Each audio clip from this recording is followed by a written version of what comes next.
look, we're making the new counterculture whether they want it or not. So who's going to run the non-woke answer to Newsarama or the non-autistic IGN?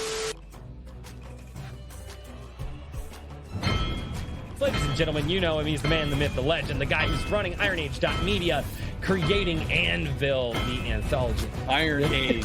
Iron Age. Who even knows? Iron Age. Yeah. My next co-host, the man who will absolutely make you change. And by making you change, what I mean by that is he is going to help you change from having that story in your head to putting it on paper and putting it into people's hands. And this is the man, the myth, the legend, Daniel P. Riley of whimsyland.org. Number one Iron Age Booty Daddy. Ladies and gentlemen, my name is Royce. Welcome back to A Drink with Crazy. I am buying a goat. I love goat. We have a show this evening, or we don't, and it all stops here. That's fine.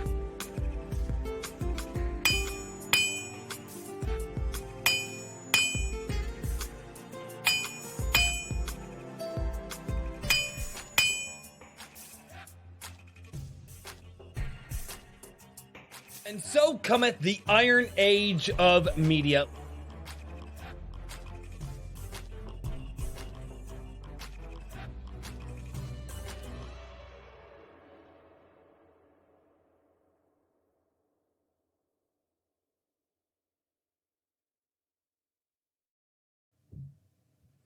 Welcome back to Iron Age Nights, everybody.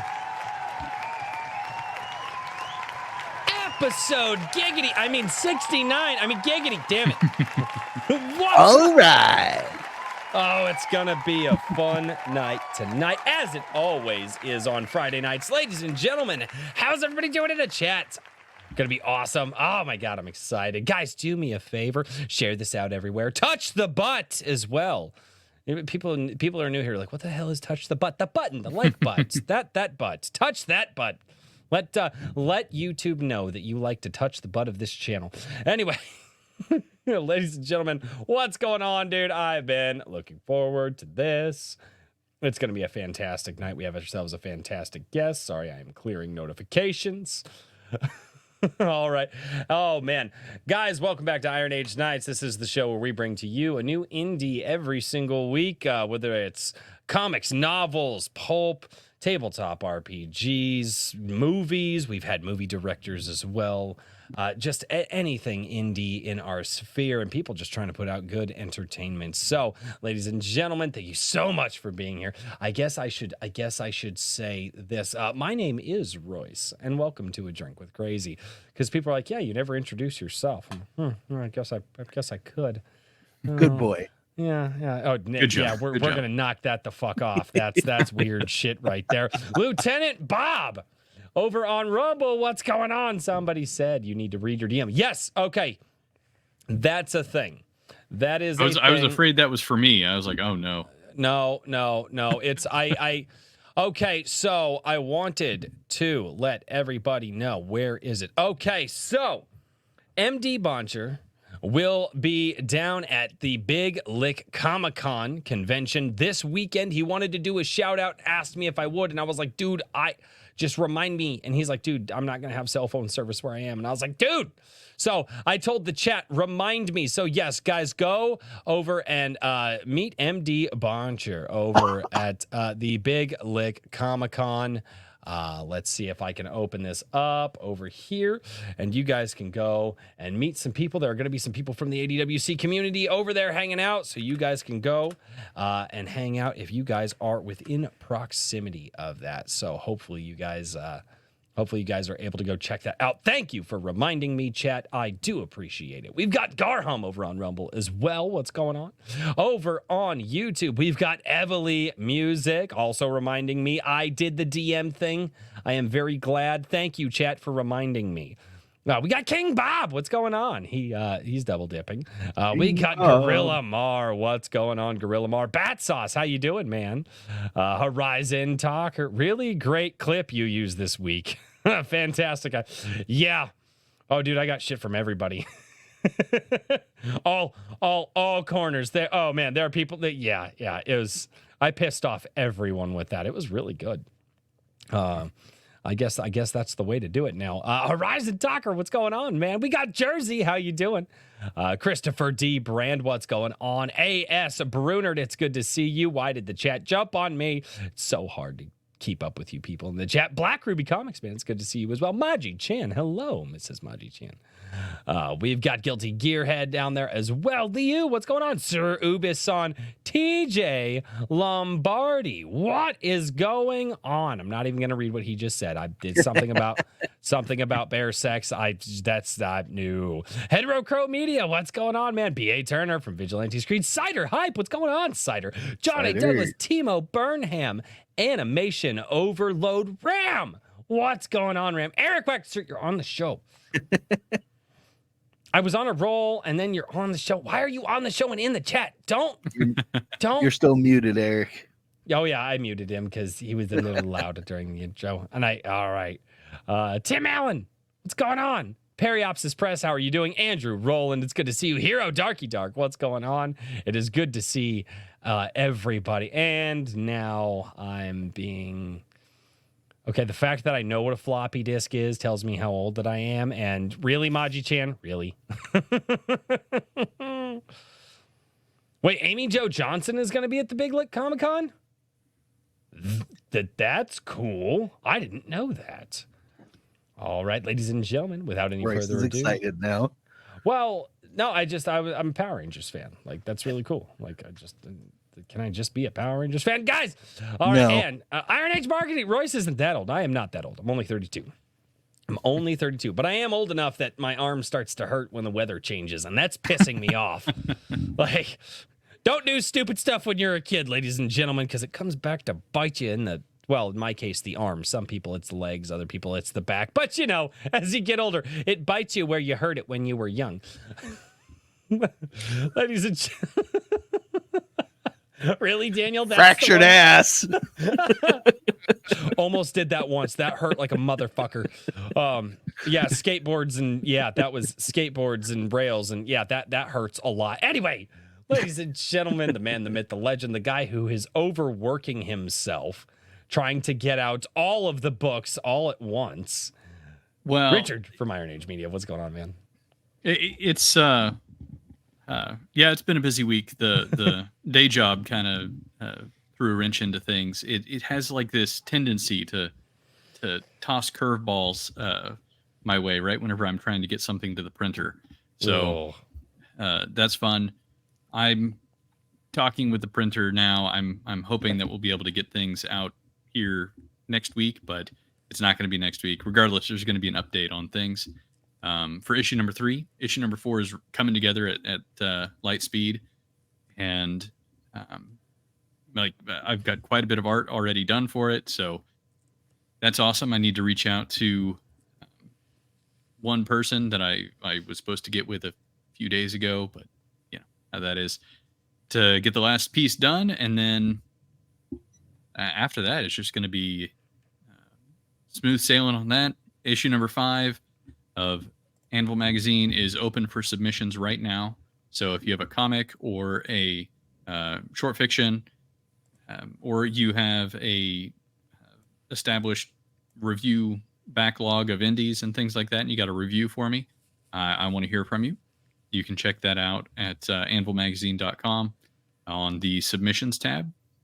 And let's see here. Also, voting for the January prompts is going to be starting, actually not this coming week, it'll be next week. So I almost jumped the gun there, but voting will be going on very soon. Awesome. Yeah, you're way too overworked. You have way too much stuff going on right now, good sir. Yeah, that's just the fun stuff. So that's just the fun stuff. There you go.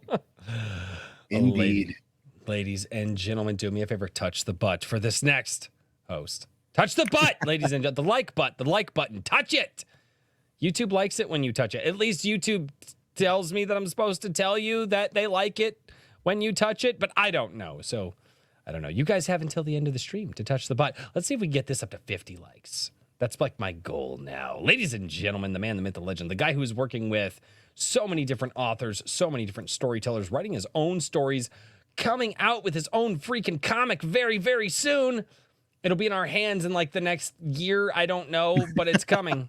Ladies and gentlemen, Daniel P. Riley from whimsyland.org. What's going on, dude? It's been quite the week, but embiggen me if you don't mind. I want to show you guys something awesome. That's a word we should never give the chat. Why do you guys do Enough, this? Chuck. It's a technical term, actually. Technical. I am aware what it is, but the chat will take it technically. Very nice. Shit, you got him. Very nice. Nice. Yes, indeed. He's got him. Oh, so you've got a bag and board and ship this weekend or next weekend. That means that fulfillment will be happening early because I have all of the books stacked up and checked already. Oh, snap. Early. Hey, hold those up again. Let's embiggen you again. Hold those up. Get those a little closer to the camera individually if you can, because I want to see how good they look. Dude, they look so good. There you go. Yes. Very shiny. Oh, early fulfillment, man. What can you ask better than that? That's freaking awesome, dude. Awesome, man. God, they look so good. Yes. And I've angled the camera because the mantle is no longer covered in World War II stuff. I cleared it off so I could frame my first ever comic books, all three. Yeah, covered. that's awesome, dude. Congratulations. I know that was a work in progress, man. That's gonna be. Oh, I'm excited, dude. I'm excited to get the book. It was a surreal moment. Yeah. That's freaking cool, dude. So I have all of the special editions. So the only thing I'm currently waiting on is the merch that some folks have ordered. So those of you who ordered merch, that stuff will be in middle of this coming week. So most likely those will be the last things I ship out, just so you know. Anyone who ordered physical copies, though, you should be getting those in the next week or two at most. That's awesome, dude. God, that's awesome. I'm excited. I am excited. Yeah, me too. It's going to be freaking great. Oh, crap. Speaking of book, I totally forgot to do the thing that I said that I was going to do it. And then I didn't do that. And why? Well, go ahead and do it. I've got to do this thing. So, ladies and gentlemen, I want to give a very, very special shout out to Mike Barron for sending me this, The Architects. This is by Mike Barron and Andy Tong. He hit me up a while back and he was like, hey, what's your address? And I was like, why? I was like, that's weird. And he was like, I want to send you a book. And I was like, less weird. No, I was like, that dude, it's freaking Mike Barron. I couldn't turn him down. But yeah, he sent this to me. Never asked for a review or anything. Just said, I'm going to send it to you. And that was it. Never said, hey, tell me if it's good. Nothing. So you know what? I honestly, I'm going to check it out this weekend. And if I like it, you guys will have a review up next week. So that's kind of like the rule here. I like to take Katie from Periopsis Press, the best indie review site that does sci-fi and fantasy on the web, which is periopsispress.com. I like her philosophy. If I like a thing, I review the thing. If I don't like the thing, I don't review the thing. And so, yeah, that's where it's going to be. Dude, I'm really excited. This looks really, really good, man. The binding on this is freaking awesome. So shout out to Mike Barron, everybody. Jess, let's get a W. Let's get W's in the chat for Mike Barron because I can't believe he sent this to me. So many applauses tonight. So W's in the chat for the Baron, guys. And he didn't have to do this. He just reached out to me and said, hey, you wanted to send this to me. So freaking awesome. Thank you so much, Mike. We'll be checking this out. And we're going to see, I'll see what it's like, man. I'm interested. The cover looks freaking fantastic, man. Cover looks awesome. And ladies and gentlemen, without any further ado, a guy who has quite the amount of books already behind his name in a very short time. No, it's not the Big Lebowski, ladies and gentlemen. I know you've been thinking about that. It's not. It's Eric freaking Waag. What's up, dude? How's it going, everyone? Hail Aaron Age. It's got what up? Nice shirt. I I meant to oh, put I on one of yours, and Yeah. I just I did. got behind. Oh, the wizard one. Oh, good. Yeah, Sweet. yeah. Eric's got a bunch of fun shirts on his store as well. If Yeah. at first you don't succeed, cast fireball. Yeah. Got that for my son. So The room sizes. I didn't ask what the room size was. I said cast fire. Exactly. I learned what that meant so fast. I was like, I heard the joke and I was like, oh, okay. Then I experienced it and I was like, wow. Eric, man, how have you been, dude? How's your last week been? oh, it's been busy at work, and now that I'm coughing into the mic. Oh, yeah. God. I Keep. was just my kids coughing right into my face, but Don't you know you can get sick through the internet now?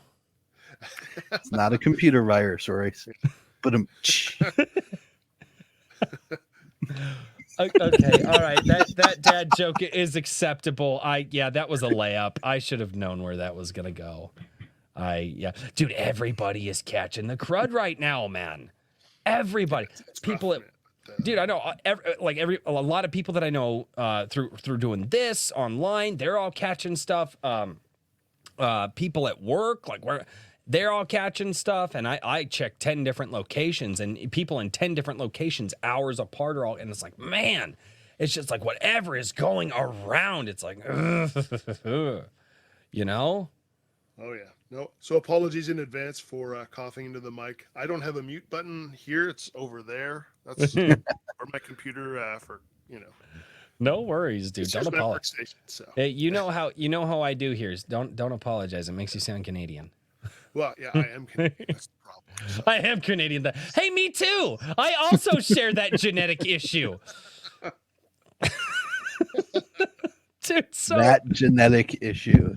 it's a genetic issue being Canadian. It's I'm- oh God.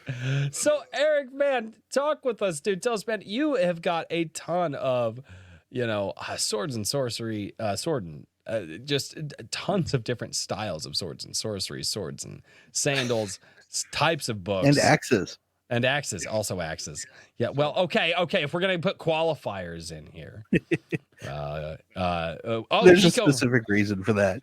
Kikomon comes in for a member chat of 15 months, dude. Thank you. He says, show me, show you, Kikomon.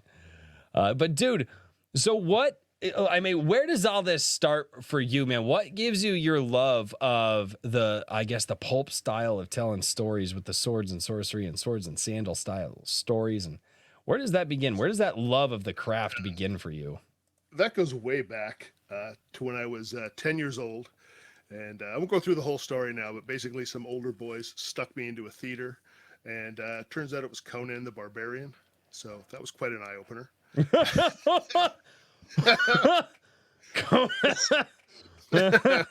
just hide under these jackets, and then when lights go down, it's Conan, and that shaped my life. So after that, I got into Dungeons and Dragons and read a lot of Savage Sword of Conan, and that really sparked my imagination. So so that's where it started. That's freaking great. The dude. good stuff. Yeah. So, all right. So you get you obviously you see Conan. You start reading the stories. You're playing Dungeons and Dragons. So you have become full on immersed in nerdism.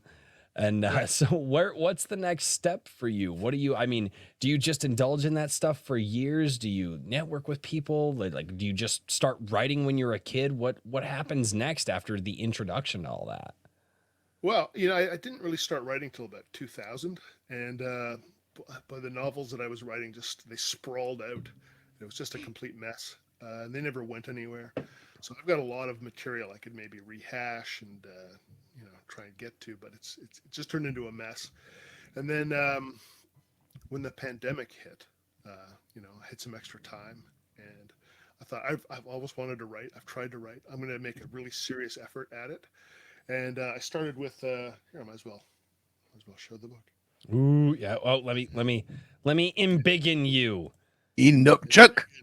And There we go. Excuse me. Yeah. So this just started that out was as almost an thought I'm to be- sorry. Yeah. Yeah. Sorry. So it was almost like a short story that I had planned. I thought, I just want something I can do, start to finish. Right. He gets in trouble. He fights some stuff, and then he finishes up. And yeah, it wasn't a short story. It turned out to be about 60,000 words. So yeah, because I tend to complicate things, so I just wanted to simplify it, get the book done. Turned out to be a full novel, and yeah, then it went into editing hell, and I didn't know Oh. where to go, and Wait. Whoa. went on for about 16 months looking for someone. I finally found Daniel to help me. So that Wait. was So, what does editing hell mean? I was gonna say, I'm that- pretty sure that's a natural life cycle yeah. That's, of I've not heard this term before. I should have. But what does editing hell mean? What does that mean? well, if you've never written a book before, which at I- that point I hadn't, I have not. I'm a I drunk just redneck. I just got the writing done. I thought I just want to get the writing done, and it's like, well, if I want to be serious, I have to actually edit this thing. How do I do that? I have no idea. I have no training, so just screw about on the internet looking for stuff. There's people offering services that could cost $3, $4, $5,000 or more. And it's like, well, I can't put in that much for editing. So really had to get onto Twitter. Found some groups that helped me out with beta reading, and yeah, Daniel over here at whimsyland.org. He really helped me to polish this thing. So he helped me. Then it went quite smoothly, and yeah, published this in June of 2023, and that's that book. And it was a blast to work on too. No, thanks, dude. And how many books do you have now? You're well, it's only 2 novels and 2 novelettes. So okay. yeah, the novelettes actually published first, even though I wrote those last, because they're much more bite-sized. I really tried to write a short story. Let me Again. pull those up too. Again, yeah. So I was like, oh, I'm gonna aim for 4 to 6,000 words with these guys. But no, they just sprawled on to about double that, and I thought, this is actually enough to put out in print, even though you can see they're quite thin. That's okay. So these are little novelettes. I forget what the print price is, but they're on ebook for 99 cents, just for fun. And that really got me used to the process, And then came Citadel of Seven Swords. And you've got you were kind enough to send in a short story for Anvil as well. Yes. Yeah. Got a short story done, Blades Against Fear. Mm-hmm. So that was a lot of fun to write. And yeah, Daniel helped me out with that as well. And yeah. And I'm trying to polish another one I sent in. I try to do something new every time I write something. And if you recall, Richard, the one I sent you, it had some confusing parts to it. It was like some people were saying, "Oh, is this time travel? What's going on?" So I've got to polish that. Got to figure. Well, I think, yeah, not to ruin anything, but whenever you've got a disguised enemy and things like that, you could sometimes have some and a retelling of a prior encounter in the same scene. You run the risk of needing to make sure everybody keeps up, and it's easy to kind of drop a thread here and there, maybe.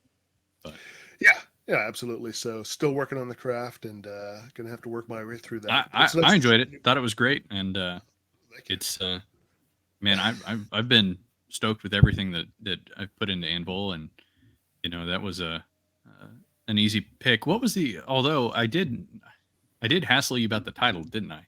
You had like a half paragraph title when it started out. And then, no, it was wrong. It wasn't that bad, but it was like a full sentence. It was a run-on sentence. That was it.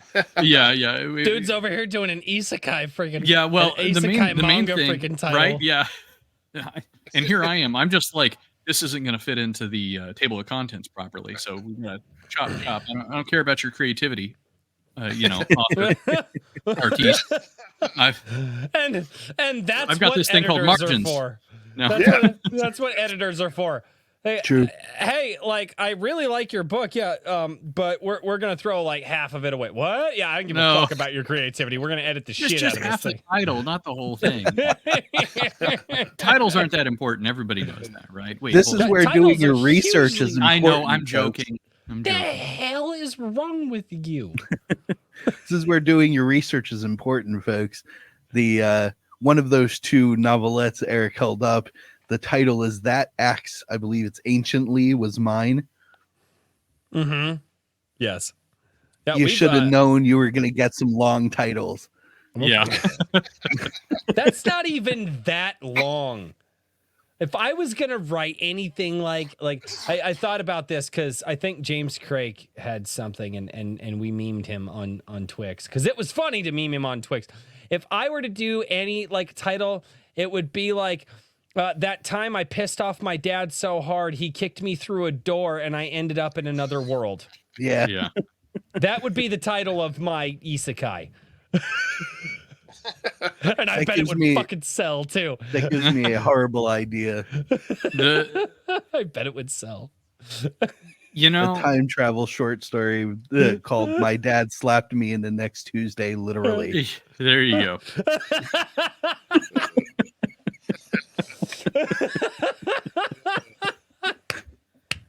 Sorry. Oh god. I told you guys I'm a drunk redneck. What else did you expect? Oh god. So okay, so you've got the story in your head. How long have these stories that you're telling? How long have these been in your head, living with you? How long did you just kind of mull over them, figure them out? Like what's that process like? Like, is it years? Is there stuff that got in the way? Take us through that whole journey. Yeah, well, Citadel of Seven Swords took maybe a year and a half or so to write, almost 2 years, because I was really just figuring it out, and I got stuck about halfway, and almost gave up. But then Brandon Sanderson had his huge Kickstarter, and I didn't even know who the guy was because I didn't even really read modern fiction because it just wasn't my thing. So I thought, wow, this guy's making millions from this indie book. This is insane. So I checked it out. Found out who he was, and I thought, okay, well, turns out he's quite famous, so this is where he's getting it from. Right. But, he's got a free online lecture series, which is actually really helpful. So even though I read some of his stuff, I don't know if it's entirely my style, but the online series is great. So anyone who wants to write, just put this on while you're working your tasks or whatever you're doing for work, and listen to it. It's like a whole, what is it, about 16 to 20 hours in total. But he goes over everything. It's just fantastic. So help me work through. Yeah, he goes through quite a bit. His style is it's not for everybody in terms of the pacing of things. It's slow as molasses. That's the one thing that I would sometimes hit Sanderson on is that it's really funny because I think one of his early books before he was famous was Elantris, and I read that after I read the Mistborn trilogy, and I was like, my goodness, this is almost the same story just told in one book in one medium-sized book instead of 3 enormous books, and there were of course significant differences, but I felt like there was a lot of parallels that he was taking between them. And so, but I mean, he's obviously very successful, and I'm always in favor of looking at what people are doing, if they're bringing in the dough and seeing why they're doing it. You know what I mean? So, yeah, I mean, that's why I took attention. He's making millions, and he's really sort of broken the I'll pay attention. Broken the ceiling, I would say, on what the whole definition is between the trad pub and indie pub in a lot of ways. Yeah, I don't know if would you disagree, Daniel? It helps when you take over for a man who died midway through a series. I'm not saying that he didn't, there weren't A lot of that circumstances, fame unique came from circumstances. a lot of that fame came from his taking over for Robert Jordan. Mhm. But if he took over and it sucked, It would have he been. would not have had that fame. So the fame came from the fact that he didn't suck. Yeah, the fame. Okay, the fame came from the connection. Okay, because taking over for the series, he had an opportunity to shine. It's like being a no-name actor who gets their first leading role. You know, Right. there's a certain amount of luck involved, and there's a Yes. certain amount of knowing the right people involved, and then you have an opportunity to shine. And if you fail, you don't get any leading roles. If you succeed, you get an opportunity to continue succeeding. He has the skills. And I do agree with Eric that that lecture series is fantastic.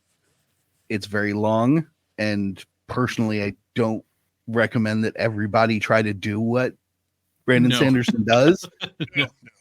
But you can certainly learn a ton of things from it. Mhm. Yeah, you could pick things out of there that are really handy. So he was given the opportunity to shine, and he did. So yes, And I mean, if Yeah, he's doing a I free only- online lecture series, it sounds like he's trying to give back a little bit too. oh yeah, I mean, he is that- does is that- quite a yeah, bit. he's by all accounts a very good guy. Okay. My That's just comment what I'm hearing. about I very little experience with this guy, so I'm just trying to kind of put it all together. the Again, drunk redneck. the comments that I was gonna make, or that I was kind of making though, just to be clear, folks, is that like he's one of the first people who was like, actually, I'm going to self-publish a book. Okay, now I have $50 million or whatever it was that he made. Yeah. That is like a huge blow to the entire Traditional publishing traditional system. publishing model. You know what I Yep. mean? That's and there's a lot of other things like you said you could say about whether or not you enjoy his particular style or anything else. Well, I mean, you can say But- that about anybody, though. But yeah, but I That's mean, not you don't have to particular love to the him. guy, in my opinion. Just No, be like, yeah. I mean, But what he showed the world was that he he broke could, a perception, at least a perceived glass Yeah. ceiling that was there. and he and- could recreate someone else's style in order to do something that fans really wanted, which was Mhm. finish the Wheel of Time. And then he also showed afterwards that he could produce his own stuff that was at least on a comparable level because he had built the skills. Yeah, the new what is anyway? I don't want to keep talking about Sanderson all night, but whatever the newer one is, I'm just like, I read the first book and I was like, how many books are in this series? We don't know yet. All right, I'm gonna wait in a decade. I'll come and read them all. Is he Mhm. like Two or one of three the, months. is Sanderson like one of those like nerd black holes that like we should avoid so the conversation doesn't just keep getting sucked back in? Yeah, kind of.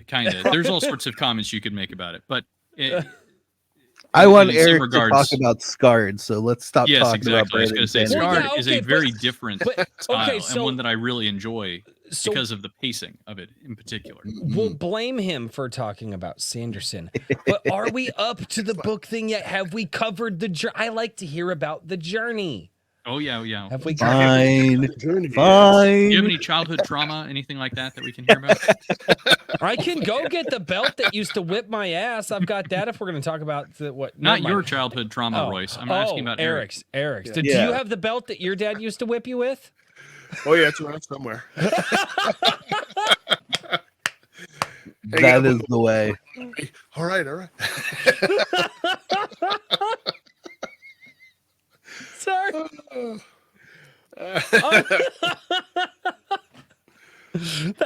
Dude, that was a pro fucking answer. That was great. Oh my god. I think Royce has his fixed question. Maybe mine is going to be, so what kind of trauma led you into being a creative? Oh shit. You know, like, There's That- got to be something, right? right. Yeah. All. there's got to be all- something Always wrong with you. something. Yeah. All artists. They're. No, I've really loved writing. It's a lot of fun. Yeah, and I guess these stories, specifically these stories, haven't been with me that long, but it's just the like the feeling, the kind of mood that I'm trying to recreate. Uh, I guess you could say it's like trying to recreate that feeling you had, like I said, when I was reading Savage Sword of Conan in the back seat of my parents' car while we're driving on a vacation. And every hill, behind every hill, there's like an ancient civilization and monsters and mayhem and all kinds of adventure. So it's that kind of feeling that I'm trying to recreate. That's cool. So I hope I get a little bit of that in the books. And yeah, the story is really just I'm just coming up with a mishmash of ideas and seeing where they go. So I'm a plantser. So what were what was one of the key ideas that kind of kicked it off?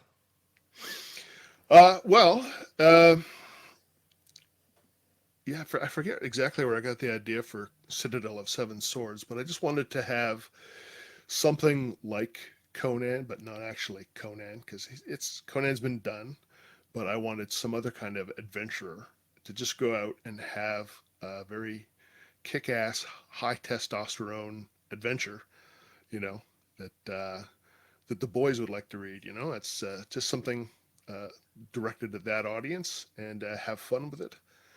And that's kind of it. That's fucking cool, man.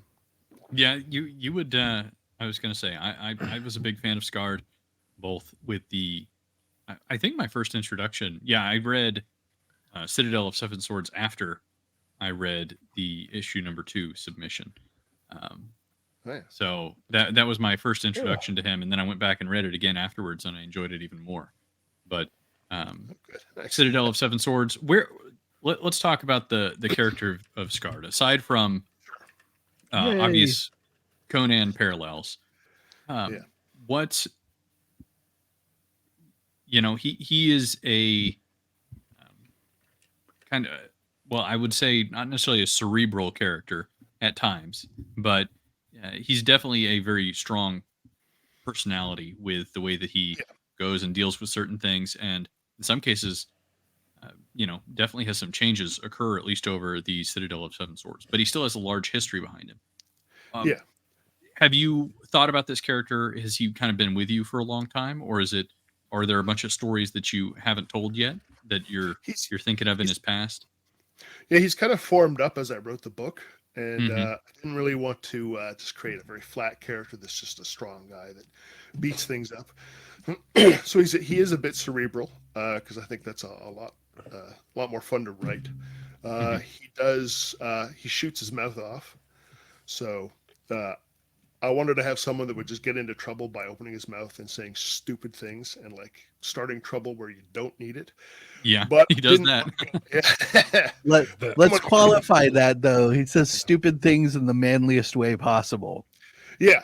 It's not stupid. It's that he just like someone's pissing him off and he'll tell you, right? It's And maybe you'll be in trouble. not strategically the most sound thing at the moment. Yeah. Yeah. So he can think strategically, but if he gets a little cheesed off, he'll just say what's on his mind. And I think that a lot of us, that's very relatable. It sounds like you grew up with some people like that. Yeah. I know some people like that. Oh I yeah. think we all do. Well, I know some people you're just like, and they talk the loudest when you're in public places too. Yeah. They have their very, very quiet thoughts at like maximum decibels out loud in public, and you're like, oh, we're not making it out of here. Oh. Sorry. Out of the blue, it's not connected, but I'm thinking of an ex-girlfriend who would say things to people. Like, are you trying to start a fight with those 6 guys? Or is it for me?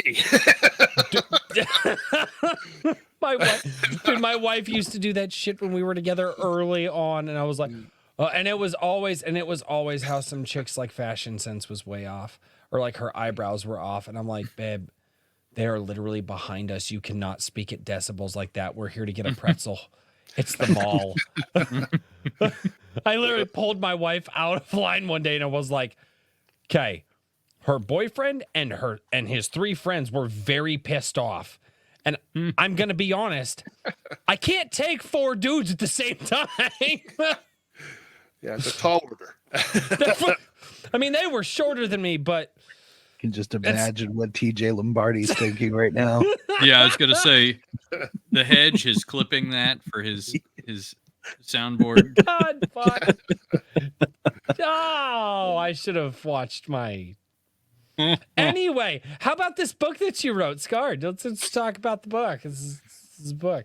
Yeah. So his personality. So he shoots his mouth off sometimes, but when he puts his mind to it, he can be strategic. Want him to sort of think things through, and he does have a sense of wonder. So I try to at least, just a few sentences here and there. He'll just stop and just sort of go off into fantasy land for a little bit. Wondering, I think in Citadel, he sort of wonders about why this mountain is fuming, and just lets his mind wander. So I just wanted, it's a personable thing that people do, and I want to bring that into the character. So 1 second, I'm gonna turn my heater on. It's freezing. No, you're good, man. All right, there we go. Yeah, so he's a bit roguish. He's a bit of an anti-hero, and a lot of people have different ideas about what I guess an anti-hero is. But he is motivated at first by greed and by getting ahead, and then he's brought to a moral situation where he's got to decide: do I just want, to fight for myself or get the gold or whatever, or actually do what's right? And he does pick what's right in the end. So.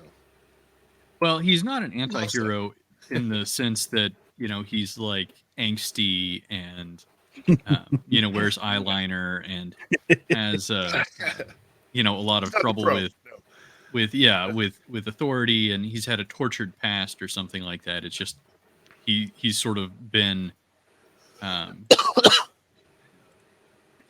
trying to think of the word, but he's just sort of been a carefree ruffian for a long Pretty while. Much, yeah. There's no edgy past, and I'm kind of tired of those. So I haven't really introduced what his background is. I'm sort of writing that into book 3. It's basically, he went adventuring because it's sort of what they would do way up north. Is they would have their fishing and farming season, and then in the winter months they'd go raiding. And he got involved with a mercenary troop, and he's been moving around doing mercenary things. And he doesn't want to go back because fishing is boring. That's basically it. He's got a good relationship with his dad. Whoa. We're not allowed to write that nowadays. First of all, the fact that you wrote that he has a father, we're not allowed to talk about fathers. Come on. Yeah, that'll be in book 3. I just think that's awesome, dude. He's gonna be stuck having to do a real job for a week or two as he waits for an adventure, doing some fishing, and he remembers about he thinks about how great his dad is and how boring fishing is. So that's freaking cool, dude. I like that. It looks like you're trying to give a little bit more personality to the character as well. Like have a couple different things that you could touch on, and not just so monochromatic, so to speak. Yeah, I think the character is a big part of the story and fun adventures. So plot and character, really, just keep a high-paced plot and a fun character. Just keep it simple and move forward. Yeah. So I have not. What is your most recent book? I'm blanking on it. I'm so sorry. I got it here somewhere. I didn't bring it. Let's show it off real quick. There we go. There it is. There it is. That's right. I have it on my Kindle. Hold it to the camera a little bit closer. There we go. There it is. My just awesome. I know. Doesn't it suck having lighting? Yeah. Yeah. Let's see. There we go. With my fingers out of the way. There it is. Yeah. My Killer monitor cover. for what's on the camera is over there, so It's a great setup I have. Dude, Well, no, it works. It works. You have a setup, man. Be grateful for it, dude. Oh yeah, Seriously. yeah. I'm loving this mic. So, Oh, yeah. So thanks for the I was advice, going to basically. ask. Wait. Was that a me recommendation? Yeah, you and Kahuna. Yeah. Yeah. Yeah, I actually recommended that mic to Kahuna. That's like, Yeah. yeah, I've got its little brother right here. So yeah, I keep that one. Yeah. That's my spare. It's a great microphone, dude. Oh, It's yeah. great, man.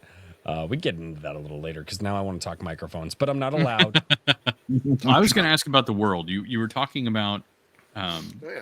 you know, that he's from up north, and I have not seen, or I haven't read the second book, so I don't know how much more you go into. But in the first book, it's very tropical setting, and there's a, clearly a pretty large world with a lot of trade. Do you have Yeah. um, anything you'd like to share about the setting itself? Is it just Well, kind of it's like a general low fantasy, or what? yeah, it's gonna be low. It's gonna be a low fantasy. I Mhm. considered maybe demi-humans of some kind, elves and dwarves, but I think I'm shying away from that. And with Well, there was Citadel some of Seven animalistic. Swords- Mhm. There was I mean, there's lots of magical entities. You know what I mean? Oh So yeah, yeah. I think that's pretty cool. Then drawing a little bit more from kind of the roots of the old sword and sorcery rather than the more Tolkien kind of fiction that is more, Yeah. I guess common today. Yeah. So there will be maybe some lost races, Mhm. some offshoots of humanity, maybe here and there, but I haven't detailed them really.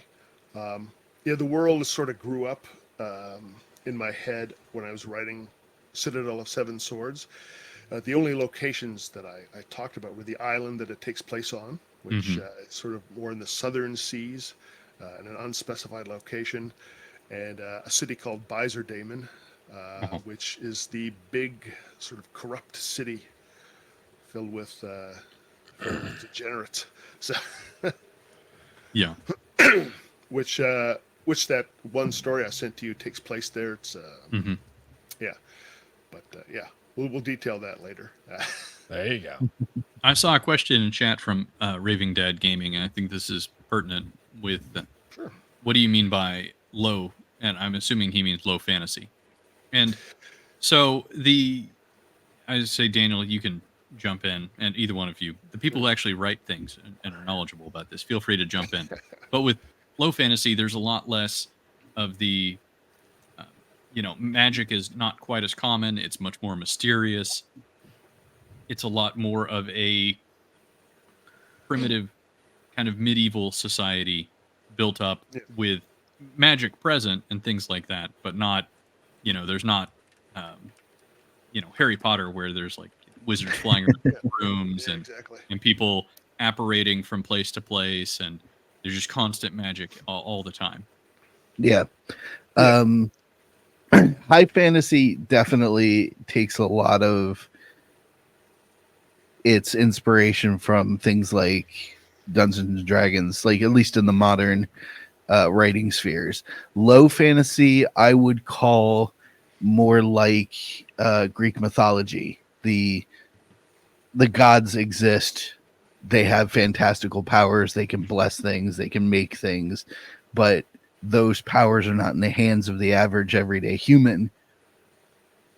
And since Eric's not doing alternate race, cultures in his world, that's what makes it more of a low fantasy setting. And I would also say, just on the style wise, I think that magic is a lot less controllable in low fantasy settings. So you have gods that can, uh, enact various things, and maybe you can make deals with them. Hint, hint. But you can't necessarily just learn how to uh, integrate magic as a fixed thing where you can just snap your fingers and use magic for convenience. And Yes. there's Yeah. a sort of chaos and um, risk as well as a whim to the magic itself. Yeah. Well, I guess Especially no definitely- fireballs. Yeah, no fireballs. Although there is some fire magic in Citadel of Seven Swords, which well, read it. There's a reason for it, There's a though. reason, yeah. Yeah. I guess there's no hard boundaries between low and high fantasy, but there's a general feel. Yeah, I guess in high fantasy you need more of a structured magic system, which is not present in my books. I'm trying to keep magic, as Richard was saying, it's very dangerous. People that use it, often very bad things will happen to them. No one knows all the ins and outs of magic, and I'm not really describing a magic system to the readers from an omnipresent point of view. So there's no absolute truth with magic. So you have to try and figure out what's going on from characters' point of views, and of course, even the ones that use magic are pretty ignorant as to the greater scope of how to use it. So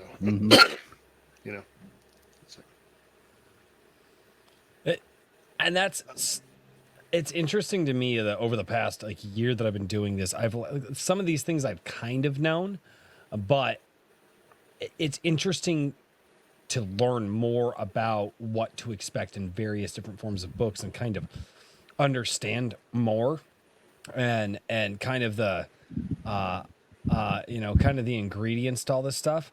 At the same time too, I don't want to ever learn too much because I still want that. I like when I'm reading something, I'm just dumb enough or a lot dumb enough that I can just go, okay, this thing happened because it's in the world and it just happened. And I don't have to make sense of it.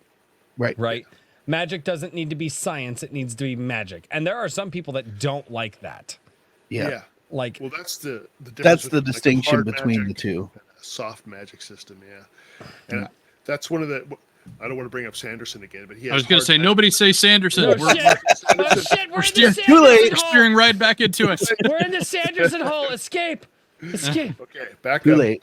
Okay. No light shall escape the Yeah. Sanderson's hole. What? So without naming anyone in particular, hard magic comes off too much as science, really. It's like, is it science fiction we're dealing with? Or is it, maybe in like Warhammer 40k you can get away with it. But even then it's kind of a soft system, so.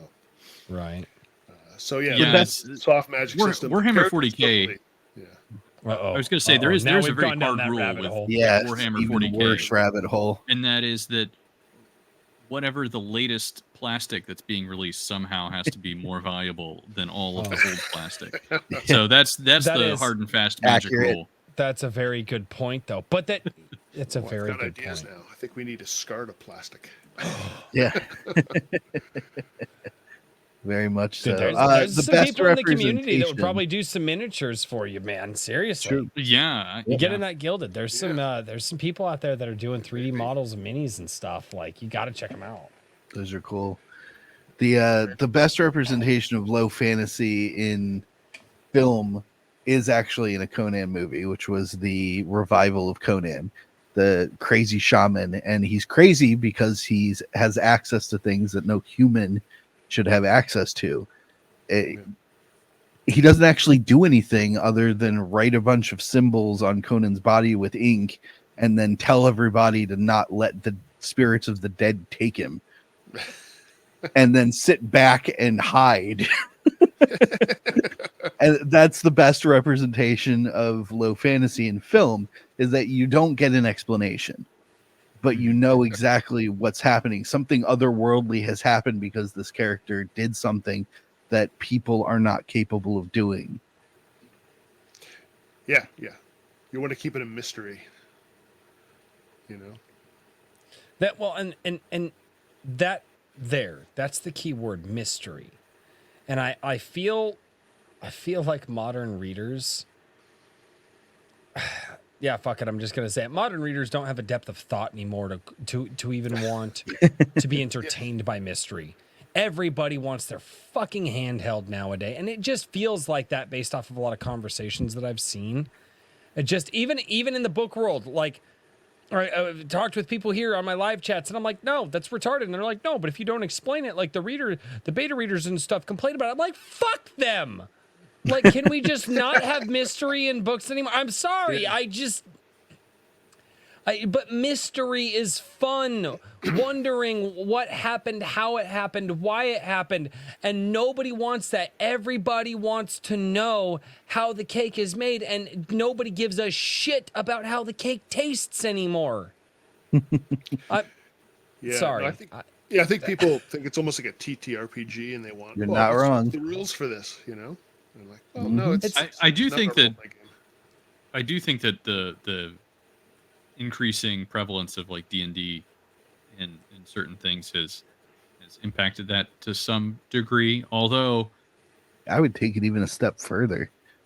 yeah, Go what ahead would and you say? finish your thought, though. No, I was just gonna say, but I mean, D&D also was influenced by a lot of these things. So, Yeah. Really quickly, I need to tear Garham a new asshole. Okay. Get him.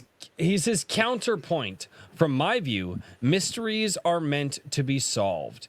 Yes. Yeah, wonderful. Yeah, they're meant to be solved. And what happens when you solve the mystery?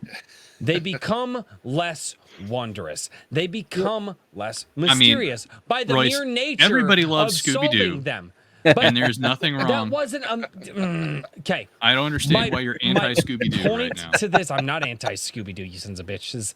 But no, my point to this is people who want to eliminate wonder and the fantastical ideas essentially get rid of, as readers, a pivotal tool that writers can use. And as a society, having something in a book that just bewilders you, that just makes you, oh my God, this is incredible, and it takes you on an adventure. When you solve that, when you want to see how that's made, when you want to quantify it down into something, and you don't want mystery anymore, that's the problem. Not everything that's mysterious, not everything that's wonderful in a story needs to be explained. It's true. Oh yeah. I'm gonna get a little bit deep on you guys, unfortunately, and I apologize. Because this is something I have thought about to a ridiculous extent. And that is that the issue, in my opinion, is a lack of trust. There is a prevailing lack of trust in the world now that we all want to know things immediately. Yeah. We need to know what the truth is immediately, and we're impatient to find out now. As I get reviews of everything where the statements of, well, wasn't really explained, so I don't know what's going to happen with that. And that I'm going, yes, that's the point. Yeah. You're supposed to find out later. Come back for the next book, folks. But Yeah. I realize that there is a level of mistrust that permeates everything nowadays. And I think that might be part of the new obsession with solving the mystery immediately, or just having the mystery explained to you. Yeah. Well, I think you want the mystery solved in a book if it's sort of the plot. So it's a mystery element that is resolved at the end. But who brought up wonder? That's really the point. Royce, yes. Things. Yeah. Well, Royce, yeah. It's wonder, a big you one. want to keep things that are just it's not going to be explained. It's going to be it's a black hole, really. You just have to, I had this argument with Periopsis Press in our one of our last book clubs, which hopefully we'll be doing that soon, the next one. But we were talking about the magic system, and she's like, well, I want to know how it works. I'm like, I don't give a damn how it works. It's magic. And she's like, no, I think there's room for both, right? But there's room. There's room for both, but people only want one, and that is eliminating a whole section of storytelling in the modern day. And again, I blame the readers, but that's a different thing. I'm told. I also think that there's a problem of people having access to authors more, and you heard it, ladies and gentlemen. Basically, kind of what I'm saying is that, yeah, right. No, Stop talking to the fans. Trust me, the more contact you have with the authors, the more difficult and complicated your life becomes. But anyway, no, I'm kidding. Um, That's the true. the thing I would say is that Especially when they're sometimes I think drinking. people, instead of being like, okay, hey, there's a group of fellow nerds, we all enjoyed this small group of people that I'm around. We all went and saw Star Wars in theaters whenever it first came out. We all loved it. We're all going to start talking about the Force. You know what I mean? And it was like you and your friends. Now, if you enjoy something, what are you probably going to do? You're very likely going to go online, go look at the creator of that IP, and be like, whoa, what else do they have to say? And you start digging and mulling around. And even if you don't put these things into the books, I think that there's an appetite from some fans for this information. And then I think as creatives, if you've thought of something, you're like, obviously, hopefully you're happy and proud of what you created. There's probably a tendency to be like, well, I'm not going to just ignore all this stuff that I made. And it goes, And Yeah. I think sometimes people just see that and they don't necessarily consider whether or not it's necessary or it's conducive to things, And so it can be, I don't know. It just depends on the style that you're going for and what the medium is and everything else. Well, one of the earliest examples of this in the modern day was Tom Bombadil from the Lord of the Rings. People wanted to know what the hell Tom Bombadil was, and Tolkien was like, "Hey, he's an enigma. I put him in the story. That's it." And people were like, "What?" Like, I'm obviously paraphrasing because Tolkien was much more well spoken than I. But yeah, that essentially his answer was, "Yeah, he's in the book." Yeah. I'm like, "Yeah, but what is he?" He was like, "He's in the book. That's what he is." Like, Almost like authors are allowed to write whatever the damn well they please, and the fans don't get to tell you what to do. shut up, fans. It's the I do what I want. I do what I want. Yeah, I'm glad you brought that up. I was trying to remember who said that. It's Tolkien. I don't remember exactly what he said, but it's just like, yeah, sometimes there's just things in there. Yeah. Is it? Yeah. Sometimes your story has enigmas, and they're just there. Yeah. They're just Yeah. there because they're there, and that's what I wanted to put in the story, and I felt it was necessary, and that's good. And I just, so many people today just want everything spelled out for them, and again, it gets rid of the wonderment. It gets rid of the fantastical nature of storytelling. I think it depends. Like I love sci-fi. There's definitely Okay. a balance.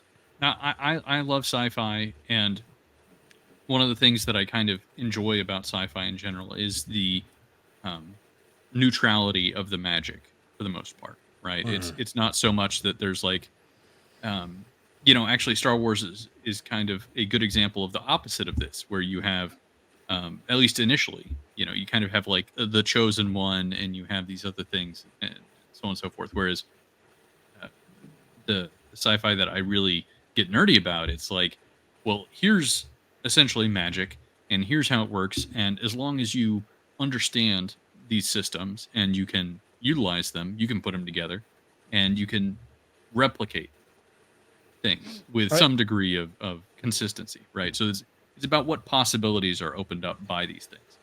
And I think having those pieces and then being able to tinker around with these ideas and explore them on your own and conjecture about how they might impact future stories and stuff I think that can be great for actually increasing wonder to a certain degree, because it allows you to put yourself in that world and start, thinking about things and so on and so forth. Now, I agree that it's a very different situation, but I'm just saying that it's not necessarily one or the other. And again, my argument was never that it's one or the other. Is that the readers only want one. Well, that's my problem. It's less of a writer issue, and it's more of a reader issue. Yes. From what I've seen, it's not. Everybody. I think that there's a lot of people who go in and they order a pizza and they think they're going to get a hamburger, and then they're like, "Why wasn't this a hamburger?" You know what I mean? And There's I- two kinds of fantasy science fiction readers. There's the how the bread's made and the I've got breads. And there's no better example of this than in Star Trek. The joke, the USS just makes shit up. Any bit of science that they spouted on that show was half-assed nonsense, but it sounded like it made sense in the moment, and half of the fan base was like, sure, yeah, that's exactly how it works. Bounce the graviton particle beam off the main deflector dish. Yeah, you did it. What? And then you have the fans where that satire movie Galaxy Quest, yeah, I was gonna say really, Galaxy like, Quest is clued perfect. into that. Yes. With this alien race that built the ship based on a TV show, and somehow it made sense and actually existed in reality, but the actors who played the characters didn't know how to use anything on the representation of their fictional vessel. Yeah. That's a representation of the fans that want to know how the bread's made. And then you had what is that, the actor's name? He played the nerd kid, and he had all the Tim schematics. Tim Allen was in Galaxy Quest. Yeah. There was I actually don't remember any of the others. There were a lot of bigger names in that. There were a lot of big names in that. But there was one scene where where Tim Allen's character contacts this nerd kid that they met at a convention, and he's like, I have the schematics for the ship. I know how everything works. And he's like walking him through the process. That's the other type of fan. That's the how the bread is made fan. Oh yeah, Sam Rockwell's great in that. Oh, but Sigourney Weaver, Alan Rickman. Yeah. Yep. Oh yeah, Black Ruby Comics. And Tony Shalhoub. One of my favorite more modern examples of this. It was when the show The Expanse was really kicking off before they tanked that show into the ground.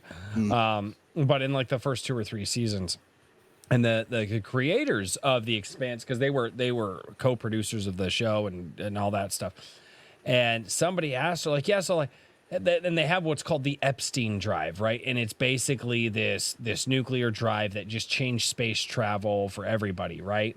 And they was like, so like, how does that work? And the guy was like, we're not nuclear engineers. We can't tell you. It's a MacGuffin. It works. And that was basically their answer. It's just like, we don't know. We needed the stuff, folks. Yeah, we needed something to make the space travel in the solar system somewhat possible in days and not in years. And so we called it the Epstein drive, and it works, and that's what you need to know. And then that's the stuff that like that I see so many people like don't want that answer anymore. Yeah. And great example of that is the short-lived series with Sam Bakula called Enterprise.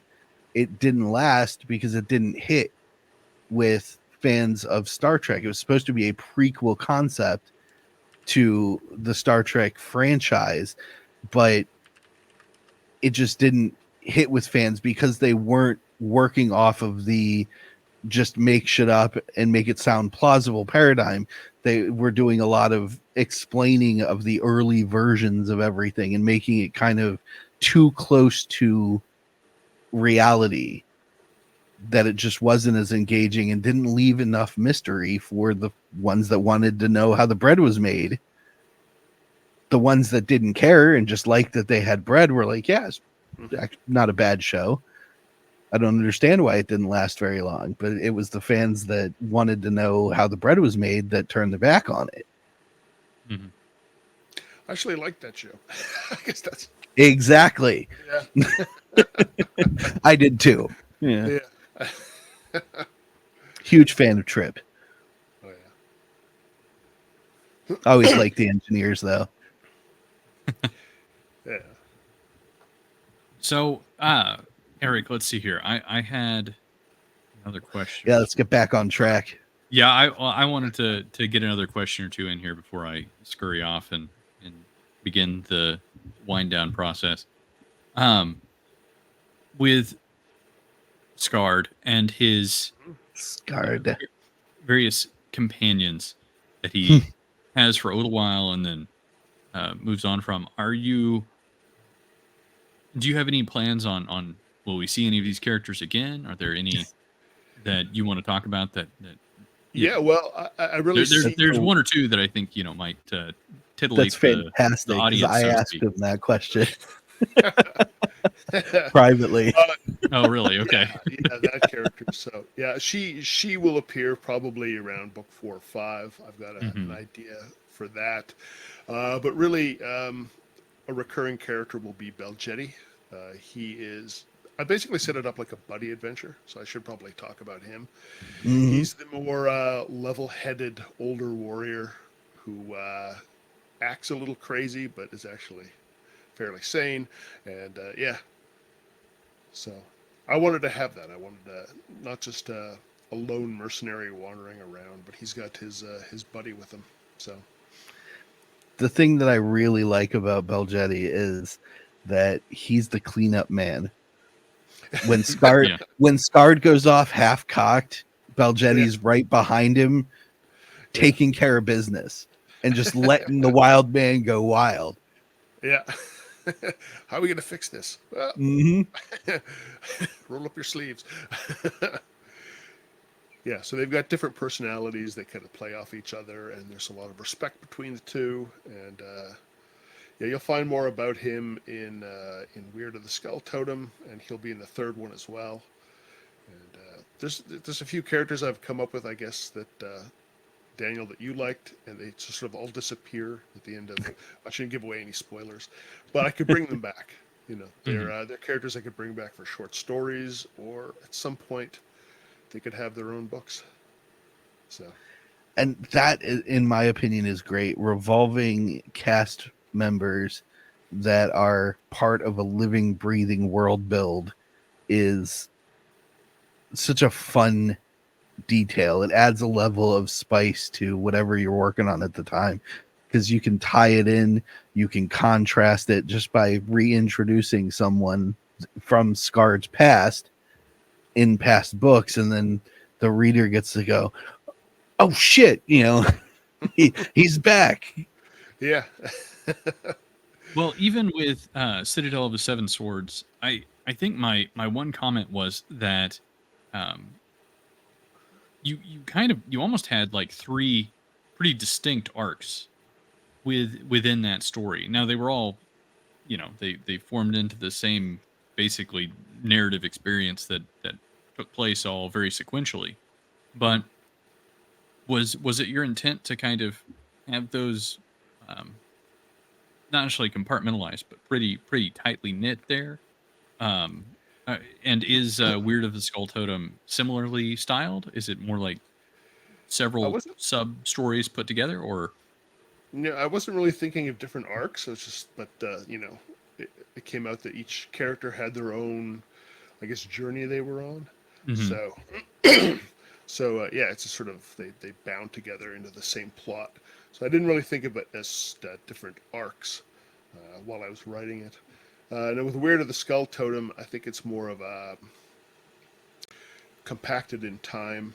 And well, no, I guess there are some different arcs because there's some characters that are introduced in the middle of the book that Skarda and his crew sort of come to blows with, and yet are also working with. Very much an antagonist protagonist situation going on. So they've got their own ideas, and Skarda has his own ideas, and they're working off one another. And yeah, so there are some arcs there as well, and those might be recurring characters ultimately down the road. How many like do you have any kind of like end in sight for Scarred? Do you know where he ends up, or you kind of made a comment that Yeah, you're a bit of a discovery writer. yeah, I won't use the slur, um, the Panzer slur, but anyway, yeah, um, Oh, you said it. yeah. yeah. Well, he already said it before, so Yeah, I think I said yeah. Planter because I've got an idea Oh, I and see. for a plot. Yeah. So I have about 8 or 9 bullet points on one piece of paper. Yeah, that's Hmm. the book. Now I just got to fill in the blanks. So what are those blanks? I don't know. I'll figure it out.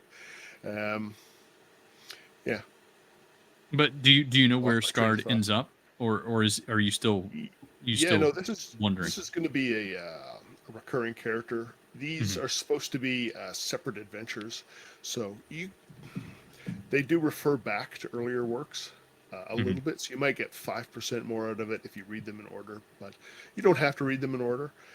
So they're separate stories. Some people have asked me, like, well, there's some greater arc going on here. I guess I could work that in because there's things going on in the background. But I don't really want to put out like this gigantic series that's all tied together, because I do want small, independent stories. People can So you're just going for read ahead. episodic style storytelling. Just Yeah. adventures to go on with this character and have fun. Yeah, singular adventures. Yeah. Yeah. So I've got about 5 books in mind in total right now, and there could be more after that, and a few short stories. I'm actually writing 2 short stories right now with Scarta in them. Why am I writing 2 at once? That's a good question. There's there's all these deadlines happening in January, and I decided I'm going to hit them all. It's probably not going to happen, but I'm going to try. And so going to try and keep these short stories actually short stories. Get them out. Scarta having some fun, Will I get 3 done? I don't know. And then I can see if I can either send you a new story, Richard, or fix up that the thing in iron, I believe I call it. Fix that. Oh up. yeah, yeah. That was I forgive me for not remembering that offhand, but that was a good one. Yeah. It was. Yeah, no, I couldn't remember it for a second there either. So. Oh no, the getting sickness late. is taking him. Yeah. Yeah, there's the I've read too many short stories. It just sort of sandblasts my brain clean every few months. Oh god. Now you know how I feel. Yeah, I don't know how you. Keep I up. can only imagine. It's a lot. It's no, dude. There's so much out there too to try to keep up with and to remember and like like that's one of the bad parts is we talk to so many people. They're just like, hey, dude, do you remember that story that I was telling you about like 6 months ago? And I'm like, I'm gonna be honest, dude, no. And I just tell people that I'm like, no, I don't. That was 6 months ago. There's been a lot of other stories. I have a lot of like, what was Somebody the story? like tells me from- about it, I'm likely to remember it because I have a lot fewer people telling me about things personally. It's whenever I'm reading something and it's in the Substack or the submission pile that I have to like read the title and then read like the first couple sentences and I'm like, okay, I remember this, or oops, no, I'm sorry. This is going to require another couple sentences. Right? Yeah. Yeah, I don't remember titles either. I have to have the plot. Yeah, explained. Like, that's too hard. yeah, that one. Okay. Time is what kills me the most. Like the further I get away from reading something, because I'm reading a bunch of other things as well and checking out other stuff. Like it's time is the one thing that just muddies the waters, and I'm just like, I don't remember those details. Man, I can only really read one thing at a time. That's part of my trick. Is Right. I don't try and read like a novel and then also read short stories. Like once I start reading submissions for Anvil, I just shut it down. Now I might stop reading a book to read a bunch of Iron Age media prompts, like the monthly prompts, just because those sometimes sneak up on me. But I try to like wrap it up, get done with it. I can do this, and I don't anymore, just because it's a lot better for me. That's part of the reason I like being a part of the book club that Katie started, is because it's like, okay, one thing, but I can read 5 books all like at the same time and keep all the stories straight. But it's like, okay, like Monday I'll read and it's like, well, I'm not really feeling that story today, and I can literally switch between the books and keep all the stories straight in my head. So I know I can at least five was the number that I was at one point in time.